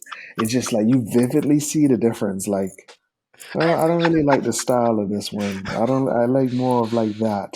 But like, yes, they're both very in depth games, and I'll give it that respect. That's actually a It beautiful had, comparison. Actually, now I think about it, it makes a lot of but sense. but it's like nah, It's missing the oomph, the yeah, anime visual flair. Okay, yeah. all right, Jordan. What are your thoughts? I like that. That was a beautiful comparison. I think this game is gonna. I think it's gonna do well. To be honest with Hmm. you, because it reminds me of that Naruto game, arena game, Shinobi Strikers. where it's like a Shinobi Hmm. Strikers. And for me, I know a lot of people don't like Shinobi Strikers, man, but I can see why people like it. I liked I'm it. actually a ninja. Yeah, I liked it. I'm not restricted by an arena. If I want to run away from this fight, I can, Hmm. and we can fight like we could duke it out like an actual Naruto anime. And in some of these, seeing some of those montages, those fights get crazy. Hmm. You know what I'm saying? So I see it happening with this one, and it doesn't look bad. It's aesthetically pleasing visually. Hmm. So it looks as good as that One Piece game that wasn't quite a One Piece game because you can only play as Luffy. And then was they it added Zoro later. a One Piece Odyssey? Yeah, no, Yeah, not not Odyssey. Odyssey. World No, Seeker. World Seeker. World Seeker. Yeah. Yeah, yeah. So, which made sense, right? I'm Luffy. I get to target. Everything's named after a pistol. Pop, pop, pop, pop, pop.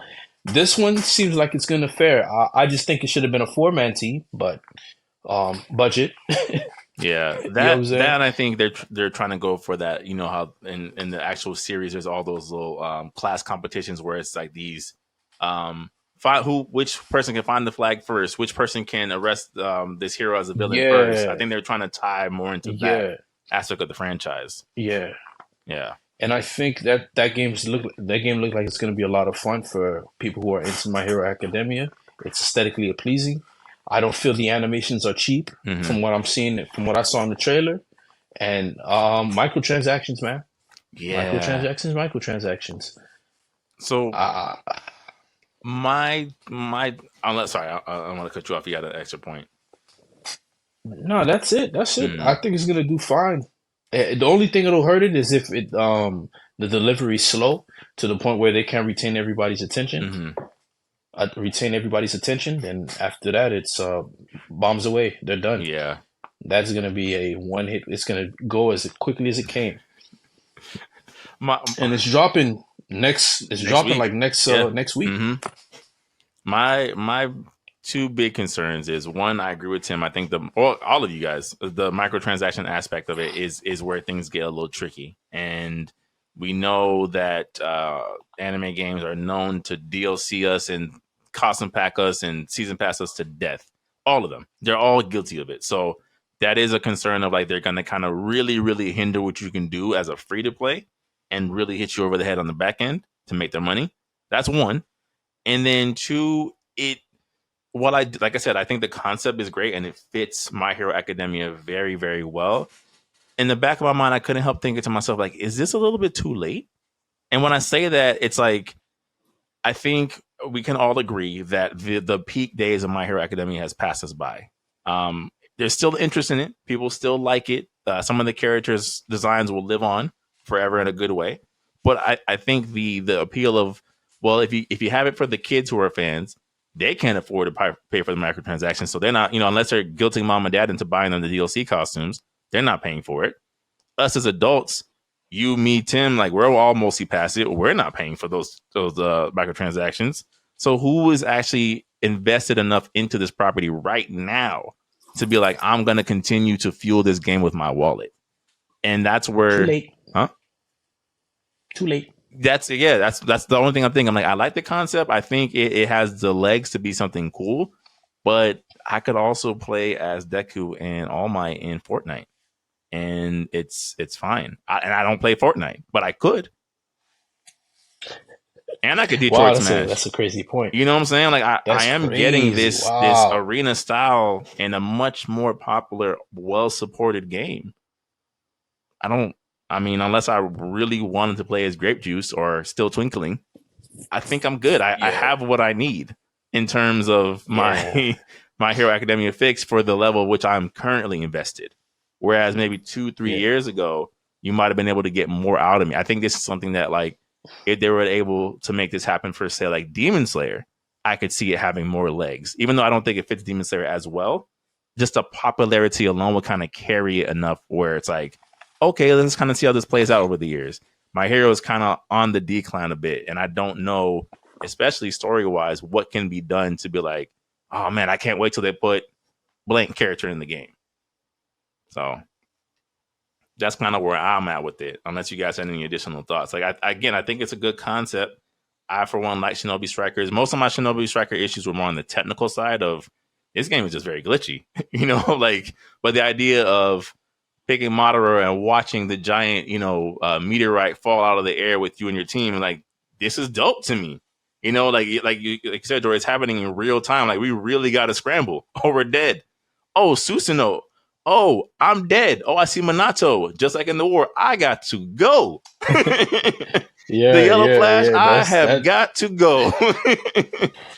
So I Yeah, think when you man. can tie into the anime concepts of the property in a way that feels true to the show, you can have gold, right? I think just to kind of tie it into that general idea, that's what they were trying to do with even Dragon Ball Breakers, of like, what happens if you're a regular human when the Saiyans land? The only thing with that is that, who cares? Like, who cares? In a Dragon Ball franchise, why would I want to escape as a human being from Frieza? That's not why I'm playing Dragon Ball, but I could get the idea of, like, I can see why this fits this property. It was just a little bit too overreaching. Like, I'm not playing survival horror with Bulma in a Dragon Ball franchise. No thanks. It Yeah, only really works for I Cell mean, First Form. He makes a good horror movie. Like, everything about him is a horror movie. But I don't care. Majin Buu's hunting me. and Ooh. and yeah, if you're not gonna pull characters from the entire roster or world, which are more terrifying villains in the non-canon films, Mm-hmm. Haruto Guard Ooh. terrorizing the city, that Mm-hmm. makes more sense. Skullface But these Godzilla. Yeah. these people, these execs, Mm-hmm. they have no, they have. I feel like they have a chimpanzee running the show. Writing these scripts, writing what's going on, and then after that, they have a sloth writing out the business financial decisions as to where we're going to allocate the rest of the funding.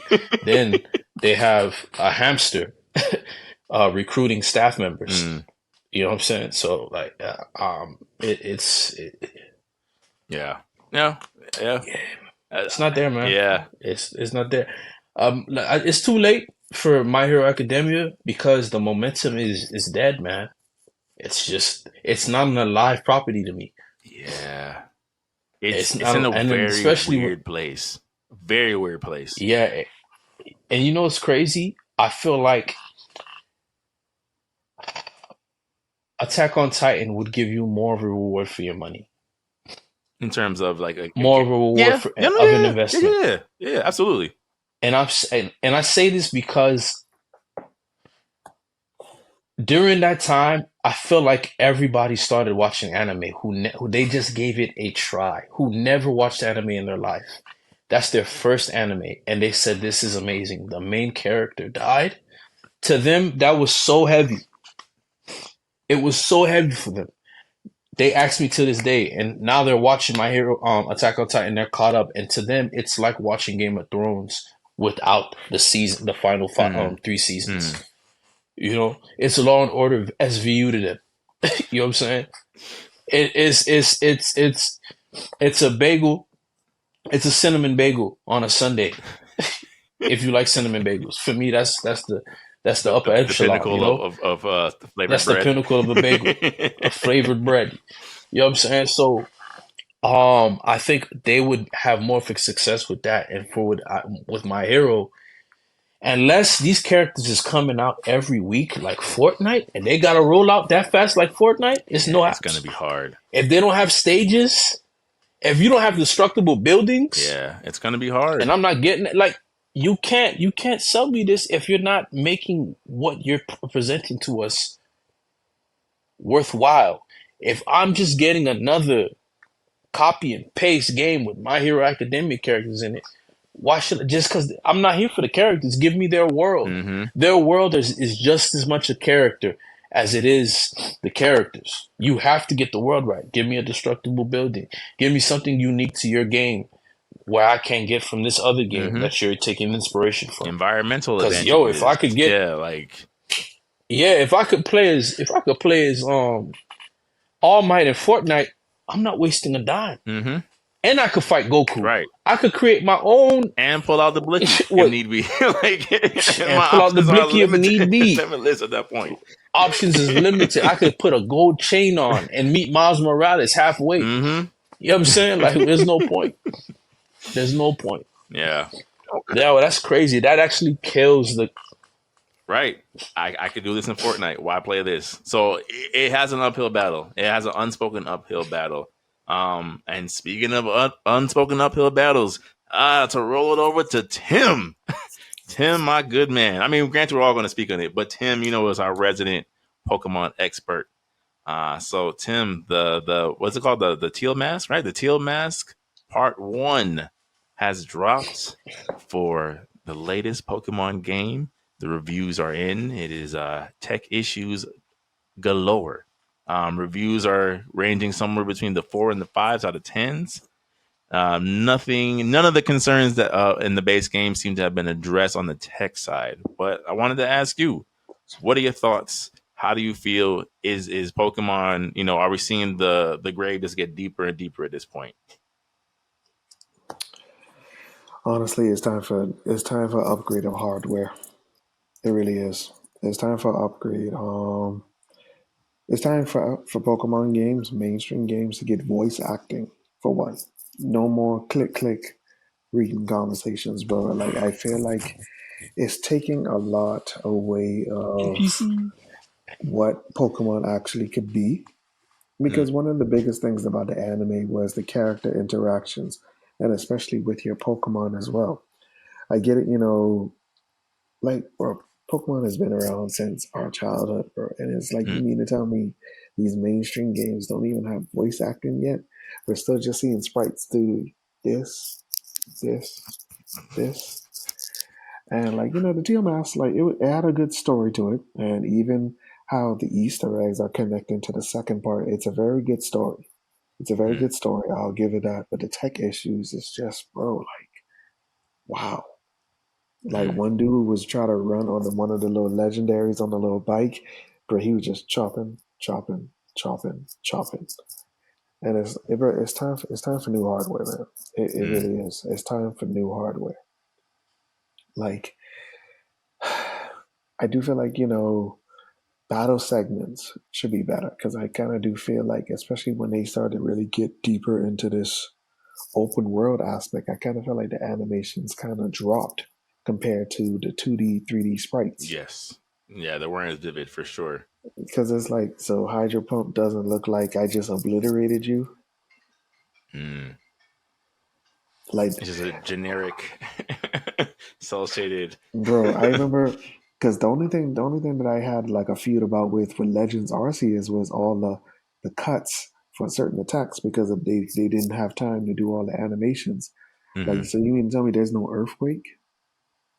There's no earthquake, like the original ground type move next to Fisher.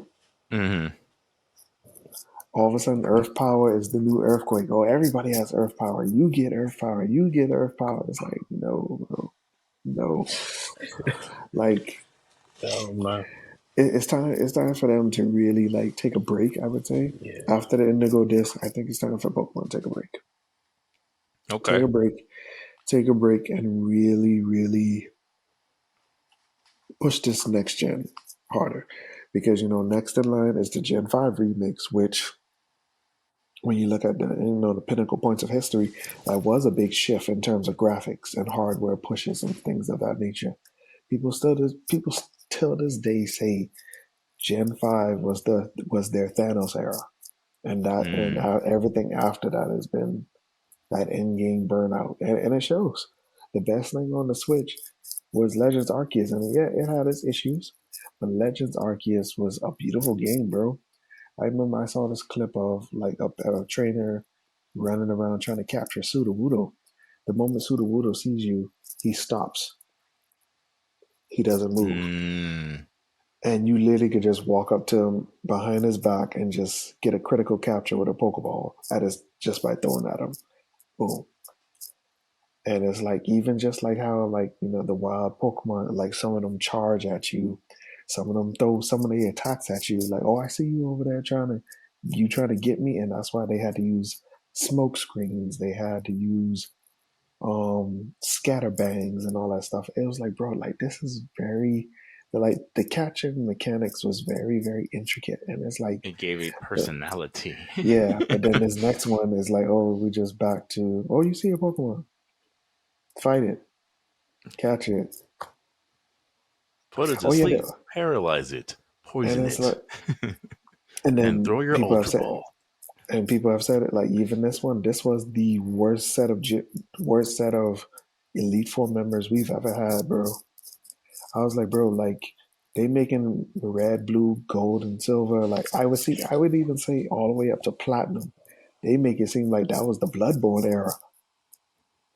Like, bro, no, like actually, I'll even say Gen 5. Like from Gens 1 to 5, bro. Those Elite Fours. Oh, okay. What's Gen 5? Gen 5 was the region based off New York. Unova. That was with the snake, pig, and the otter. Mm-hmm. And it was just like, bro, like I even saw the Elite Four battle. I was like, bro, what is this? This is child's play. This is basically child's play. Yeah, literally. So like you could tell, like, I guess because they feel like we're getting too old that we don't really care about this stuff. Like, no, bro, we still play these games. And this new stuff that you're making for this younger audience, bro, you didn't give us this. You gave us death. Life or death. And we survived. Yeah, we had Game Shark and unlimited rare candies, but but you got rid of those. 99 potions. You got rid of those. What you mean I can't save when I'm fighting the Elite Four? Oh, no. And I got to fight Gary at the end? Oh, no. Blastoise is hanging on for dear life, and I got to fight Venusaur? Oh, yeah, no. What the Game Shark code? I could have sworn Gary Blastoise use flamethrower and seismic toss. Your rival in those games had a counter for every move any signature move you had, they had a counter. Oh, you got what? Nah. Venusaur used Ice Beam. Excuse what? You fainted. Start all over. Oh. Well, side note, Venusaur does not have Ice Beam. So, no, yeah. I know, but you know what I'm saying. Like it just, man. I remember I was stuck fighting homie from the Team Aqua because I was trying to get Kyogre. Yo, buddy ended me, dog. I was on him for like 4 days, crying, punching the Nintendo SP, man, punching the screen. I was a nerd. I buy the guidebooks before I play the game to know what to. I research every person before I fight. Oh, I need a level this Pokemon before I fight that dude. Okay, but I was in them grasses training, bro. Like, you know how like most people they go straight into fighting Brock, whatever Pokemon that you just got, like straight out of the Viridian Forest. Nope. I was training them grass. Oh, I got Nidoran. Oh, Nidoran lands double kick at level 14. I stayed in them grass with them level 5 to 8 Pokemon. That's hilarious, bro. That's hilarious. And then you run into an Absol. and then I fight Brock. Double kick all day. Boom, boom. Nah, I used to hit Bubble with Squirtle and pray. Tim, God, you made a point, man. The Bloodborne era. Tim, you know what? Tim, you made a point, man. Pokemon needs to reinvent discovering Pokemon. Mm-hmm. And you can't do that with limited technology because those things that stuck out to me and when I would play, because the Ruby, Sapphire, and Emerald, those were the Pokemon games where I put my all into. Because the Pokemon lineup, those Pokemon, they looked fire to me. The evolution, not knowing what they turned into. I didn't know Blaziken, what was it? Torchic turned into his evolution, and I didn't know Blaziken was the end result. So all of this was just, I was getting hit with all these discoveries. Then I remember I wound up finding a Steelix. Then I find a Reggie. I fought the Reggie. The Reggie clapped me. I'm like, yo, what? And then I see another form of Reggie. I'm like, yo, what Pokemon is this? They need to reinvent Discovery. Like, that's the same. And I think Arceus needs to be the standard from now on, man. Yes, because it can't. You can't go back. Because you know what Legends Arceus did? It brought back to life of how the legendary hunts for Pokemon. It's like, well, oh, so this is how I gotta catch Darkrai, or this is how I gotta catch this and that. It's like people have said, like, over the years, like things have just gotten very lazy, just very lazy, more laid back. And it's like, yes. And then even these cities need more life, bro. Like, because, like, I was very confused when on a Pokemon anime, oh, we finally reached Viridian City, and I walk up, it's like, bro, it's only 2 houses and a gym. This is not a city. This is a town. But then I get it, childhood imagination. Yeah, but the then, constraints but of then my thing is, bro, like, and you know what really shocked my mind was Pokemon Coliseum.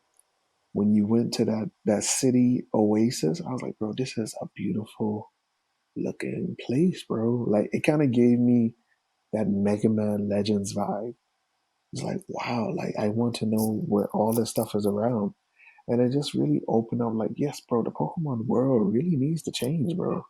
Like, a lot of people was very disappointed in terms of Sword and Shield, like how lackluster the cities were. It's like like this is a region based off, the UK, but then where's the people interaction? Like, this was the region where you should have based off GTA.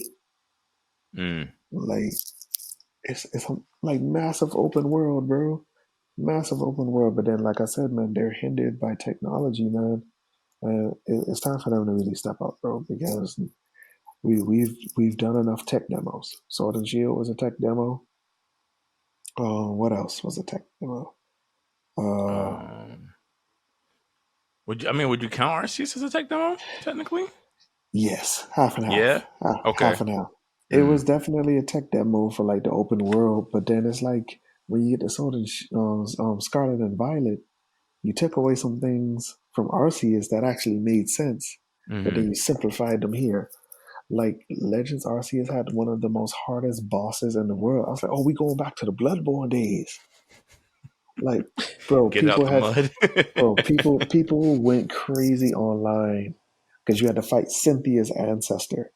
And after you defeat his team of 6 Pokemon, guess who comes out in some black hole portal behind him? Giratina. Okay, you fight Giratina, like, you're bleeding out. You're bleeding out. Giratina transforms, full health, and you got to fight Giratina again. So it's a triple battle. People was like, as it should be. And okay, was Deoxys in Emerald? Sort of. Yes. Sort of. Yeah. It was through invite, but through Oraz, you fought it through the story mode. Yeah. So when they did the Omega Ruby, what's the Alpha Sapphire? Yeah, it was like the director's cut version. It was the in the end game. Yeah, it's the end game boss. But he is in that era.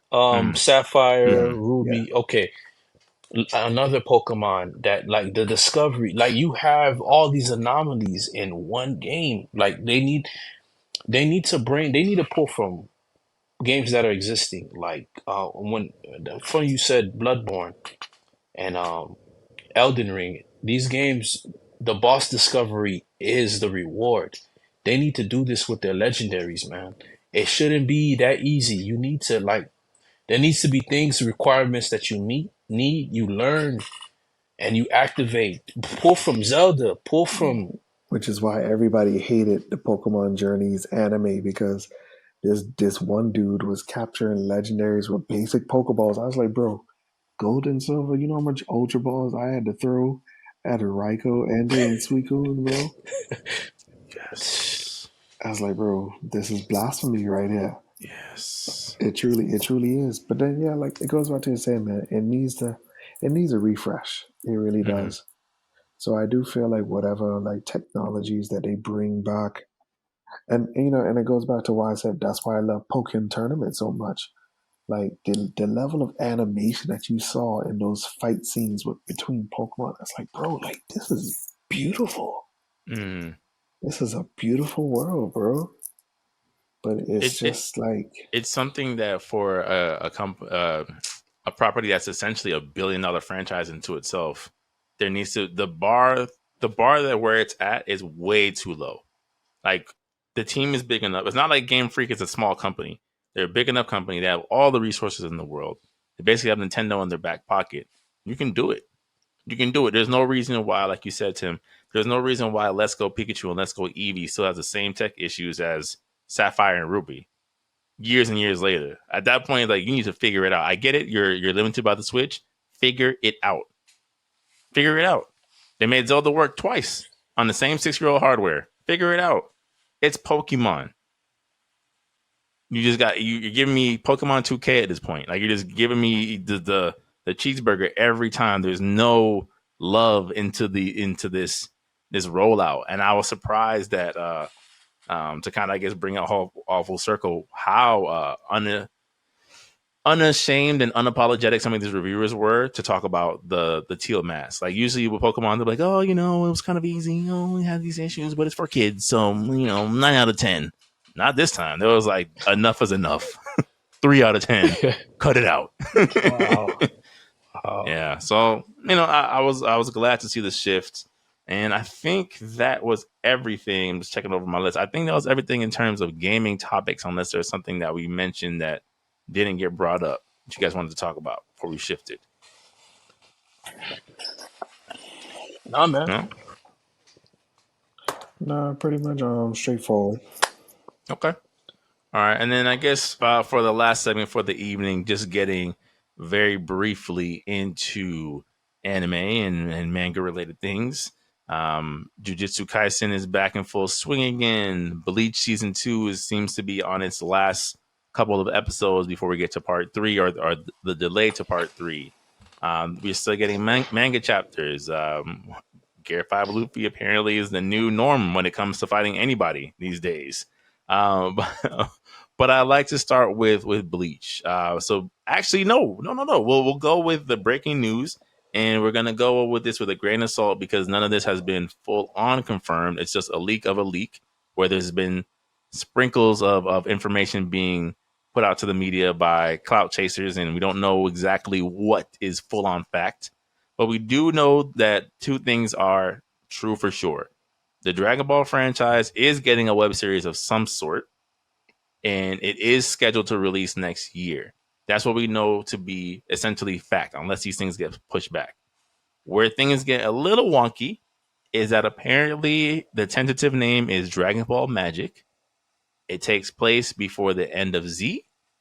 Some of the plot, again, grain of salt, we don't know this to be fact, or some of the plot leaks is that it involves either a demon sorcerer or a sorcerer of some kind who turns Goku and the Supreme Kai back into children, and they have to go through essentially the mystical and magical realms to get their bodies back.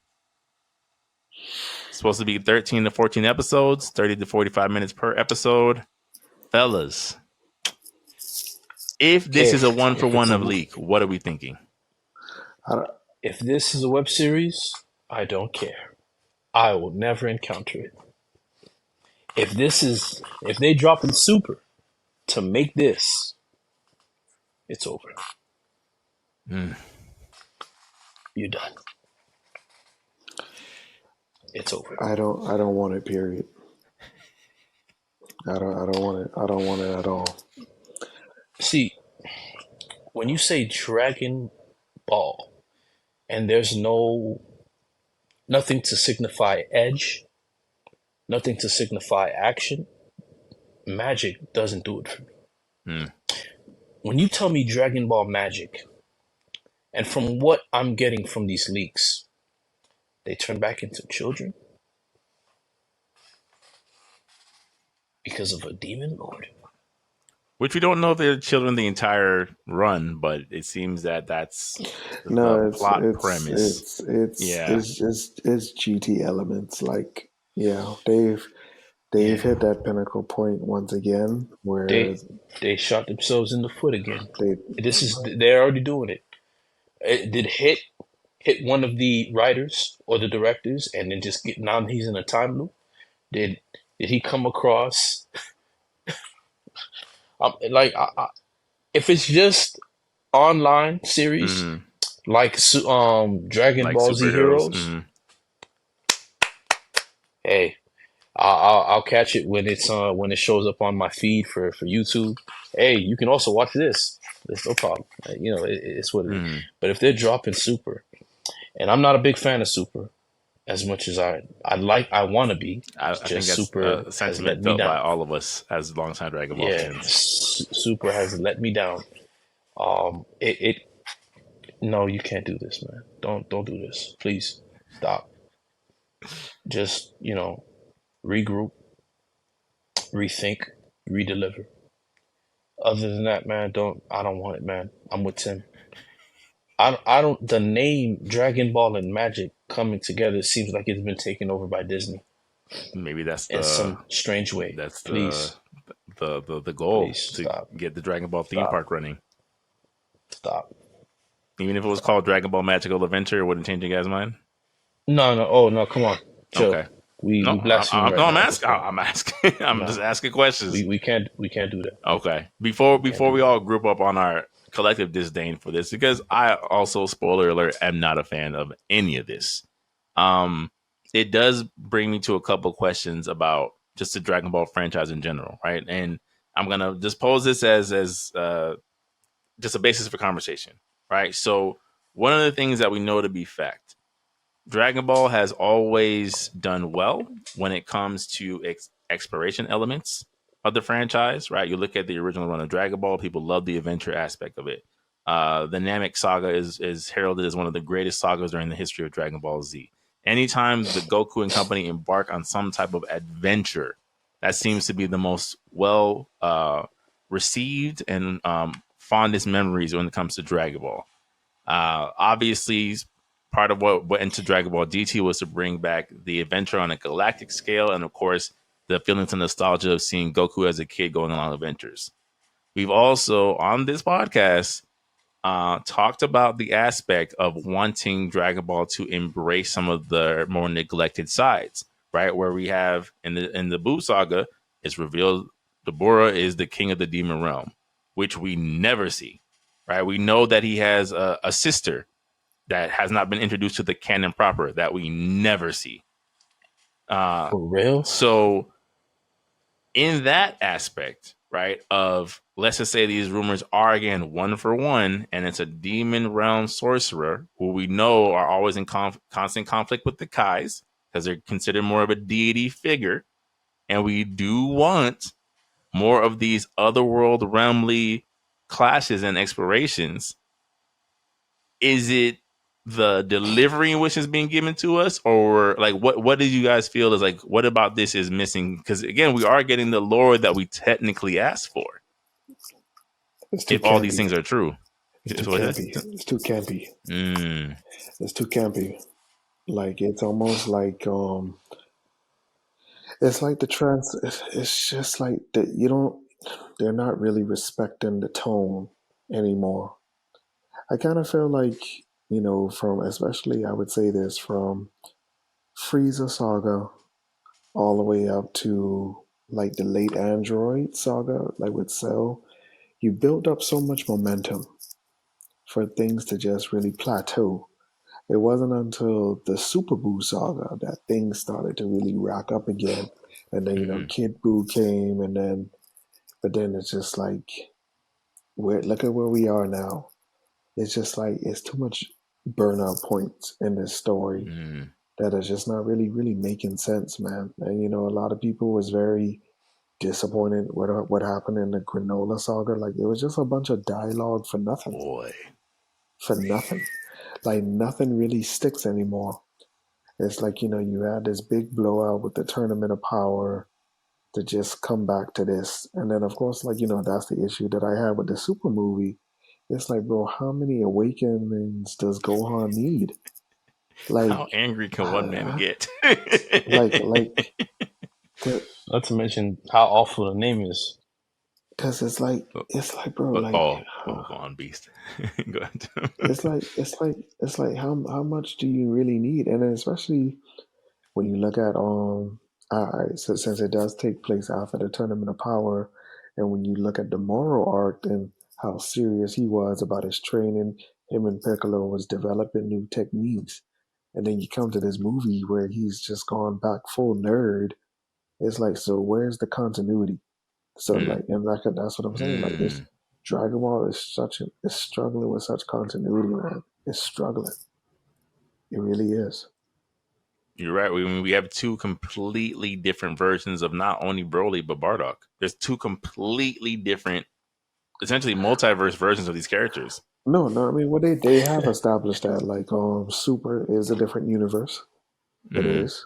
So it's just like, yeah, we have a different Broly, we have a different Bardock, but it's just like, bro, like I said, bro, continuity issues. Like they are suffering so bad, suffering, and it's just hard. It's just horrible at this point, bro. And okay, and the next question I'll pose, and then we can move on from this is: do you guys feel like there is a issue with stagnancy, right? Because we've joked multiple times on this podcast about Dragon Ball being essentially an action figure franchise, where if they can't somehow figure out a way to push out a new character or transformation, it's not getting greenlit. We have not seen a single Dragon Ball Super related property that doesn't include some type of new transformation. And you guys feel like, because again, essentially outside of making Vegeta a literal god of destruction and Goku a literal angel, they can't really power up much more than this, for one. And then there's also that deep seated unspoken conspiracy that maybe Toei Animation is looking to kind of slow, because they don't know what to do next. To Tim's point, they're trying to slowly but surely remove Dragon Ball's relevancy and replace it with One Piece. What do you guys think about that? They're trying to make One Piece the new generation's version of what Dragon Ball was to us. You should have did that now that we know One Piece is out the way, about to be out the door. I think it's a little too late, man. Yeah, it's just too late, and it's just One Piece doesn't have to fit those shoes. They don't need to wear those shoes. One Piece is perfectly fine, perfectly confident series, perfectly in its own right. Like, that's like asking Yu-Gi-Oh to fulfill. Yu-Gi-Oh is good where it's at. Yeah, there's a battle, but One Piece is primarily adventure.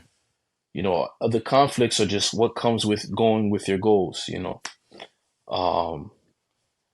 Yeah, like I'm perfectly fine with with all my series having their own identity. That's okay. Toei just needs to do better at managing and stop giving the knives to these series so fast before they even gain traction.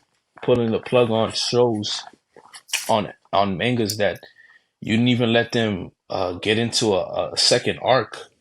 You just kind of just let them, because it wasn't a smash hit. You realize you put yourself at risk when you cook a steak for 1 minute on each side, or seafood. It's not cooked through. You gotta let certain things cook. You gotta let certain things flourish. I think that business model of cutting things, if it's not producing within 35 seconds or the first 4 weeks, on to the next, they just need to do a better job at managing. I would agree with that. Yeah, they have to do a far better job than that, man. Because who can survive doing that with anything? Because the entity itself only, like, businesses cry out for help when it's just too late. So, like, you want to try to future-proof yourself or have a foolproof plan. I don't think One Piece needs to burden themselves with doing that, because now you're going to have what we kind of have a problem with now. What's after Gear 5? If Gear 5 Luffy is eventually Popeye the Sailor Man, I don't see how those two worlds mix. Yeah. You know, Bugs Bunny in his own canonic, he's gonna be back for another episode, even though he got hit with a train. Mm. I mean, You I know, mean, and this is where, like, I felt with Dragon Ball Z, they were so quick to announce the next transformation that they didn't really fully flesh out the ones that they had, and that's why I kind of felt that's where the Universe Six Saiyans I felt really thrived. Is like, bro, like this was like a revival of Mm-hmm. Super Saiyan 1 and 2, like a real serious revival, bro, and it was very beautiful to see.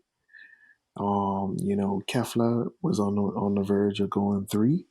But then, UI Goku had to put a stop to that. But then it goes back to what I'm saying, man, is like, because you basically made Super Saiyan God and Super Saiyan Blue pointless, which I thought they were.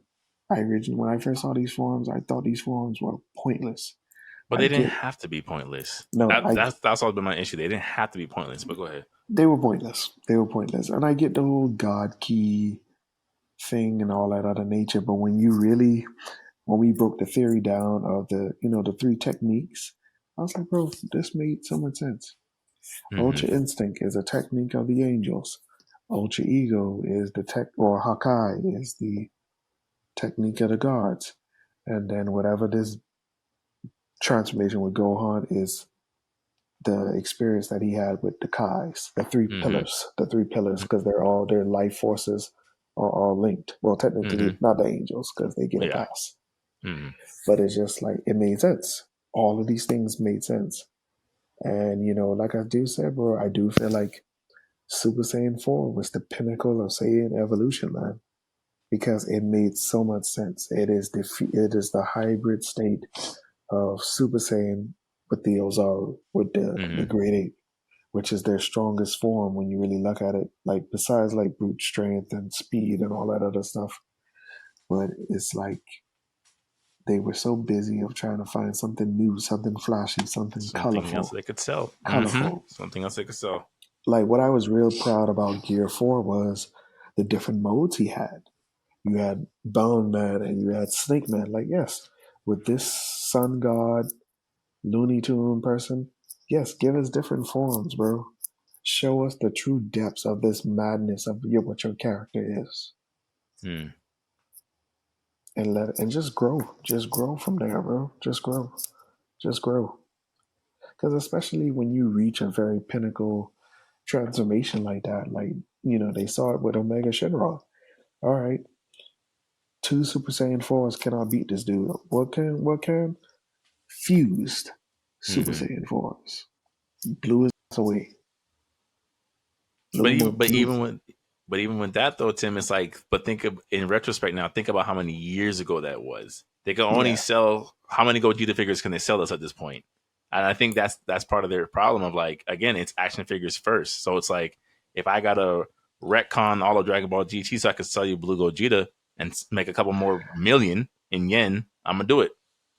but then see that goes back to what Issa Rae said when people asked her why did you only give us that many seasons. She said, "Don't overstay your welcome, Mm. because you start to stretch out things too much that doesn't really need to be." And that's what I'm saying, bro. Like, people got to really start investing in different IPs, bro. Hmm. Different IPs. Yeah, to Jory's point as well. It's like, and like I always said, with even though I think the concept of Ultra Instinct is such a great idea, it's so martial arts focused. It's like, can you possibly go from here? He can't get any stronger. Nowhere. Nowhere. It's impossible. Your body Nowhere. reacts on its own. What else can you possibly do? Nowhere. Just give us Super Saiyan 4 and call it a day. Hmm. You can't avoid it. You can't avoid it. You hinted it with Broly, bro. You cannot avoid it no more. You just can't. yeah, it's not fleshed out, man. And that's the problem of everything that exists, not flushed out. It's the problem every series runs into. It's not flushed out. Game of Thrones. Man, what else? Hit me. My Hero Academia. Literally anything. Bleach. Bleach. Not flushed out. And now we like none of the for yeah. To draw it back into Dragon Ball Z, Piccolo's race.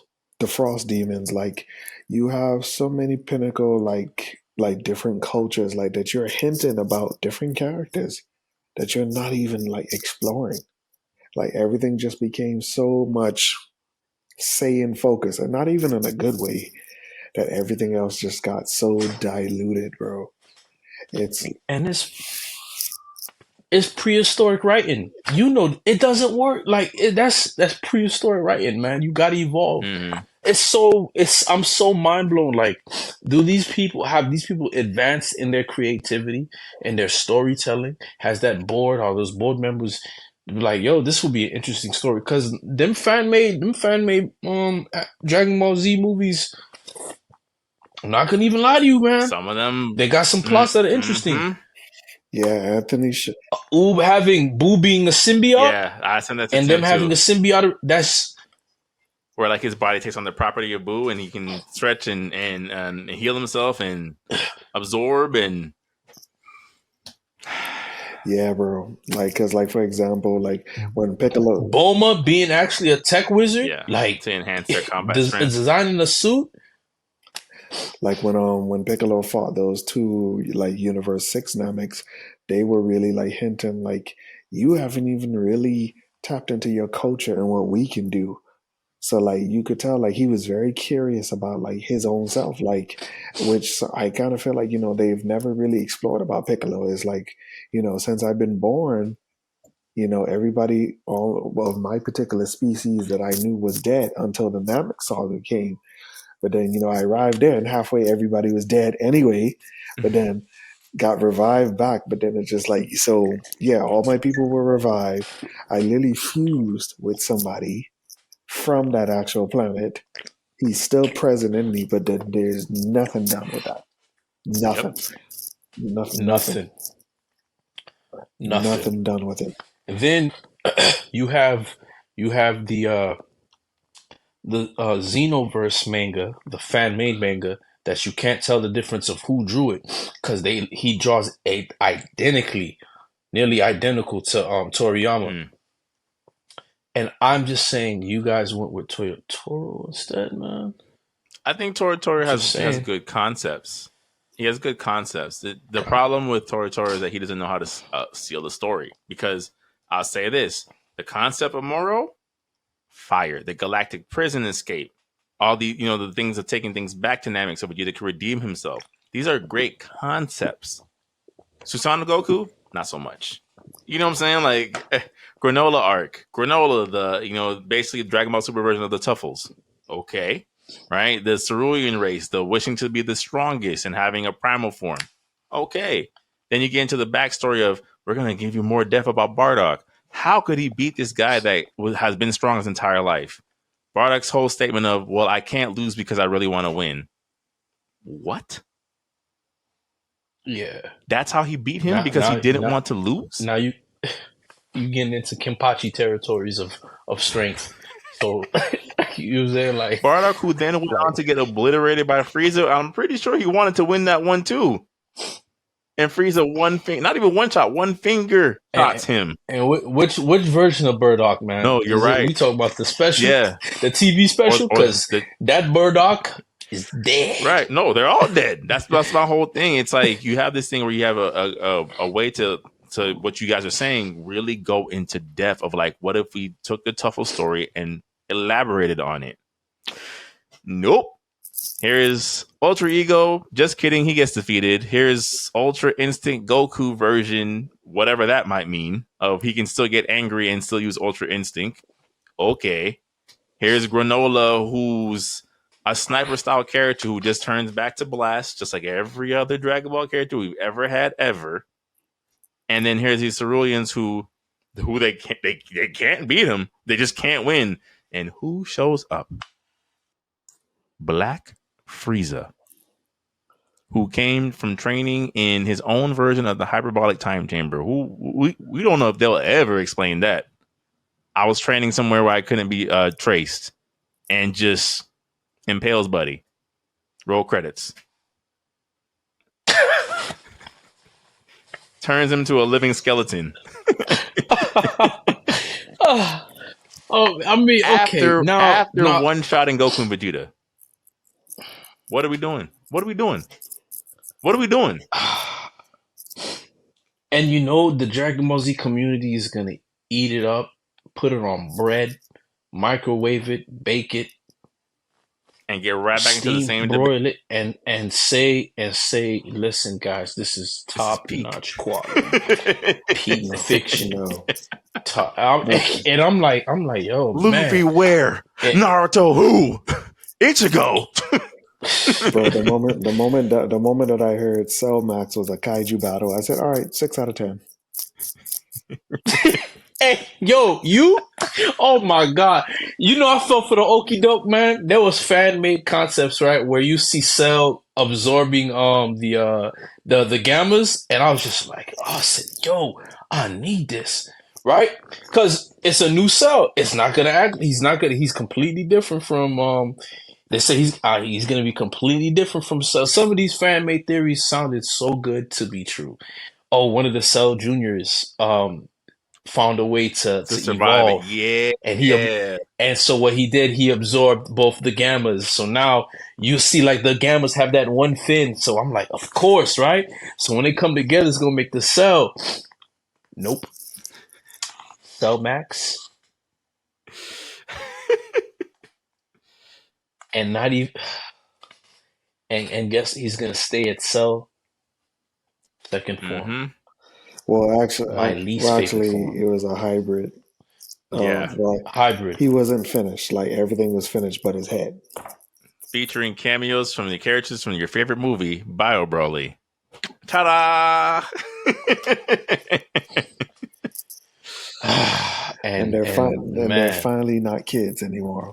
And oh yeah, they mess up on the fusion just for kids. Which we've seen them do since we were kids. Because this is funny 30 years later. Ha! The teen Gotenks we've only been wanting for the past 25 years. Oh, man. Oh. Yeah. But yeah, Piccolo's orange. Mm-hmm. Because Shenron threw in something extra. What does that mean? Mm-hmm. Oh. Yeah. That was such bad right. Oh my gosh. What's this power? Don't worry. I threw in a little extra power so I can help you get stronger because you were once Kami. Because whatever that means. Because behind the scenes, you're Toriyama's favorite character, and he's also a 70-year-old man still writing a series he started 40 years ago. Yeah, so it's they're really reaching the end point where it's just we're not gonna like what we're gonna get. It's kind of like how they ended Dexter both times. You just didn't like it. It's almost like why even bring it back? Yeah, why even bring it back if it's what we're gonna do? Man, both times it failed. I didn't know that. I thought it redeemed itself. Dang, wow. No, the new one started off good. But. Like, do they finish the story or do they write mid-season? I think it's a case by case basis at best, because to me these type of continuations that we're seeing nowadays only works if there is a story that the original writers still wanted to tell. If they're asked to come back to the world, it's a disaster 9 times out of 10. Like, because they were out of story. Like, oh, what will Goku do next? Oh, I don't know. I thought Goten and Trunks would be running this series by now. You want Goku to do something else? Hey man, listen. Super Saiyan God. I mean, you know, and it because to me, I'm so blown away, right? You always say, man, we love the stories that the West tells. Have you not watched a single episode of Justice League Unlimited? Mind you, the artists were restricted because of TV parental guidance, but you guys don't have to worry about that. True. Take what we did and amplify it. To be fair, not to go off topic, but that's the best version of Superman in any Superman continuity. The one in Justice League Unlimited and Justice League second season. Most effective Superman. when it was Superman was just doing something else where he had to handle an actual threat, right? When you had Flash there, Flash had opponents. Martian Manhunter. You were able to focus on different characters, and it might up being. And I'm looking at Justice League Unlimited like I don't care about these characters. I was wrong. Mm-hmm. When you present them well, it can happen. Dragon Ball Z has so much going for it. Why not? When I think the best parts of the Buu saga was Goten and Trunks. They actually carried that saga to the point where it got towards the end because their interaction with each other were priceless. That was some of my those are my favorite kids in manga. I didn't think I was gonna like them so children. much. They were actual children. Yeah. They were my favorite children in manga. Like you have Gon and kill you up, but they don't do it for me like they do. No, they don't act like kids. I enjoy the yeah, you're right. You know what I'm saying? But that I'm losing. I forgot what I was gonna say, man. But like with Dragon Ball Z, man, it's just I don't know what they're doing. I think ultimately it just feels like we're just removing ourselves more and more from touch from what makes that series good. And what could save it? What could save it is if they do focus on other characters. They have to let Goku go. Let him continue to be off-world. Really develop these other characters. Gohan. Yeah, you have Gohan. You have Piccolo. You have Tien. You have Yamcha. Allow these guys to get some shine. And then I think we'll be in a good spot. It doesn't have to be a world-ending threat every single time up. It's okay. It's okay. You can still tell an interesting story. Okay. These characters are compelling enough for them to carry, a special. One of the best things about the Moro arc is when they brought back everybody to fight his goons. I was like, this is dope. Look at Yamcha and Tien and them teaming up again against the henchmen. That was one of the greatest things about the Tree of Might. It's like, yeah, they all lost, they showed up. They were there. And you know why I can't be glued? Because that's where it stops, and that's where I stop. Yeah, it goes off rails after that with the Moro. Yeah, it goes off rails after that. I can't stick. There's no point of me sticking around. Look at Vegeta's new power up. It's not a finished product. Haha, just kidding. You forgot who the main character was. And I felt like that's such a bad writing because you would expect Vegeta to grow into learning from Whis as to where Goku would learn from Beerus. That would have been more of an interesting turn. It'd be less predictable. Turn on things. Less predictable. But no. Yep. Let's find a way to give Imagine Vegeta. Sounds good? Nothing like these 40-plus-year-old characters being the same characters they've been since they were 20. And action figure. But to move the topic along, we'll discover one more topic just for the sake of time and the things that we listed. There's been a lot of pushback lately online. We've spoken about this in passing, but I didn't realize how much of a topic it's become of how the second season of Bleach is being received, where there's been a lot of vitriol, for lack of a better term, being aimed at some of the animators of these episodes of, you're not doing this arc enough justice. Where is this fight? Why is this fight cut short? Why isn't there more done on this? And, there's been rumors that some of the staff wants to remove themselves from the project because they weren't expecting such negative backlash. And of course, we've all spoken here to various degrees of how a little underwhelmed we've been with season 2 and even season 1 of like, finally, 10 years later, we get to get this plot point explained and that plot point explained. And it's like, nope, we're going to skip right back over that and kind of, focus on these other things. Now that we're kind of getting to this highlight point of the Quincy arc where Yuhabak shows up at the Royal Palace and the 4 horsemen of the Soul King step up to stop him. And as much as that was off screen in the manga, how are you guys feeling about, going into this last half of part 2?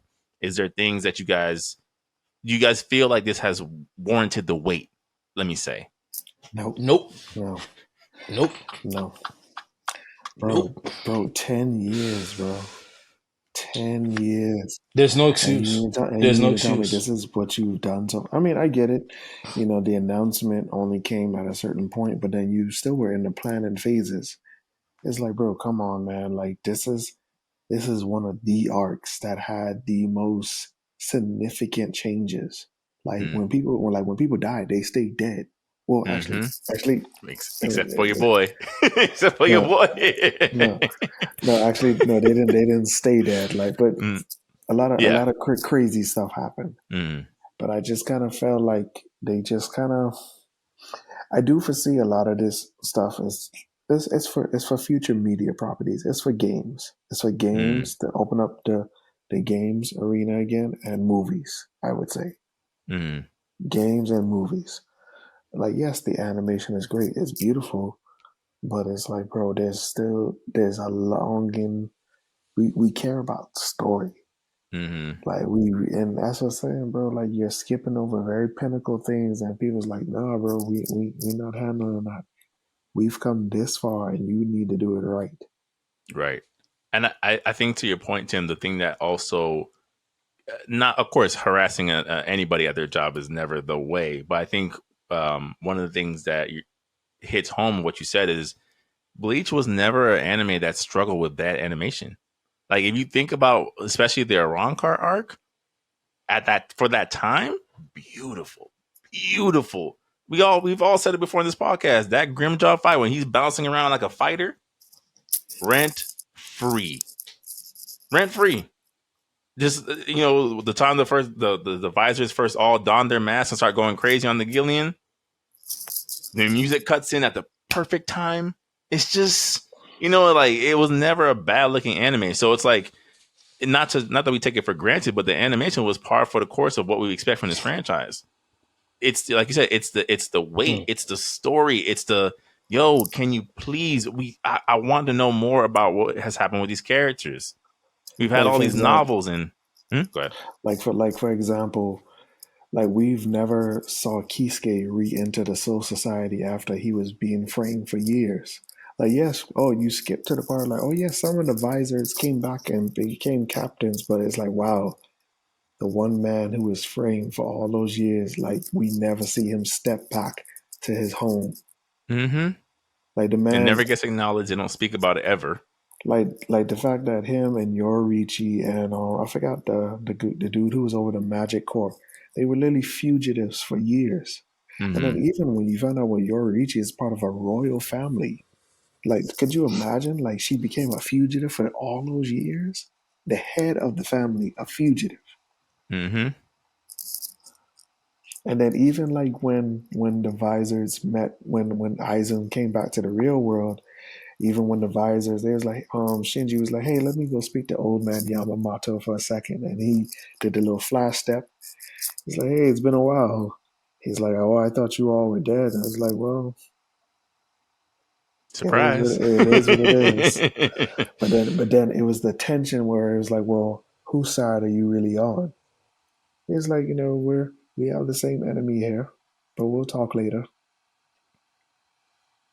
It's It- it- because it's because you guys wanted us dead because you didn't know what to do with us. Like you mm-hmm. basically sold us out, and we just been here for all that time.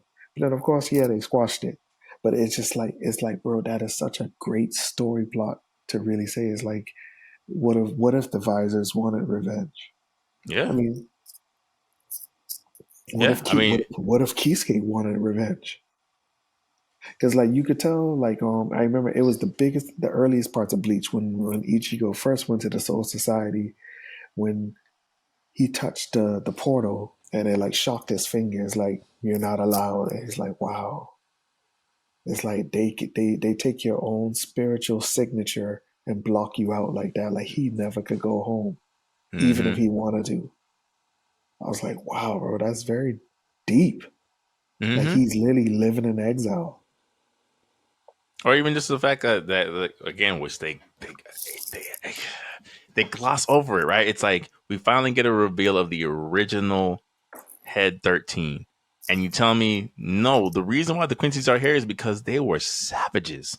They they excelled in war. Like it wasn't no, we're beating you guys because you have a noble cause. No, no, no. We took pleasure in wiping out the Quincy's. And you see one still shot, and we move right along. Because that's always the interesting aspect of any antagonist is you want to kind of take their side of like, you know what? When you look at it like that, the Soul Society, you know, like they, they've had monsters defending their walls for the longest time. But when you skim past it, it's just like, I kind of don't care if the Quincy's win. You know, it's just like, I'm just here to see the Bankais and animated at this point because you're not giving me enough with these characters. When the Soul King's hand pops out, it's just like, okay. Okay. Yeah, Mayuri is the ultimate same reason. Mirror Force card that any type of thing anyone does to him, like, oh, you turn him into a zombie. Well, I have anti-zombie drugs. All right, I guess. How would you even know how to counter that? Doesn't matter. It looks cool though, right? Yeah, maybe it does. Oh boy. Yeah, I don't care, man. 10 years down the drain. We at least the gaming area is giving us what we want. Anime so far, it's not it. I do feel like it's fatigue of like working conditions. You know, especially like, you know, from COVID, like even as us as workers, like the fatigue that we receive from our jobs and stuff like that, and how COVID really changed the view of working conditions, bro. I do feel like there's a lot of fatigue. A lot of fatigue, a lot of no, I'm not accepting this type of treatment anymore. And look at this strike, for example. People want what is really owed to them in terms of the work overhaul that they put in. It's just, it's the dark side of the industry, man. You know, will these companies give people what they are really truly owed? And I do feel like healthier work conditions also produces a better product, I would say. I 1000% because agree. because look at the pieces that we have been getting. Like, look at the live action Last of Us. Like when you get like real quality pieces of things that, because people, they actually care. Even I would even say this: the early days of Walking Dead, that was good stuff, man. That was good comic live action material. Yeah, the story kind of went a little left, right, up and down, side to side, but Backwards, forwards. it was beautiful. It He was was beautiful. alive all along. It was beautiful for what it was, man. It was beautiful for what it was. But yeah, man, it's a lot of factors that go in. I just hope, whatever how Bleach ends, I just want to know, did Grimjow survive? That's all I want. That's all I want, bro.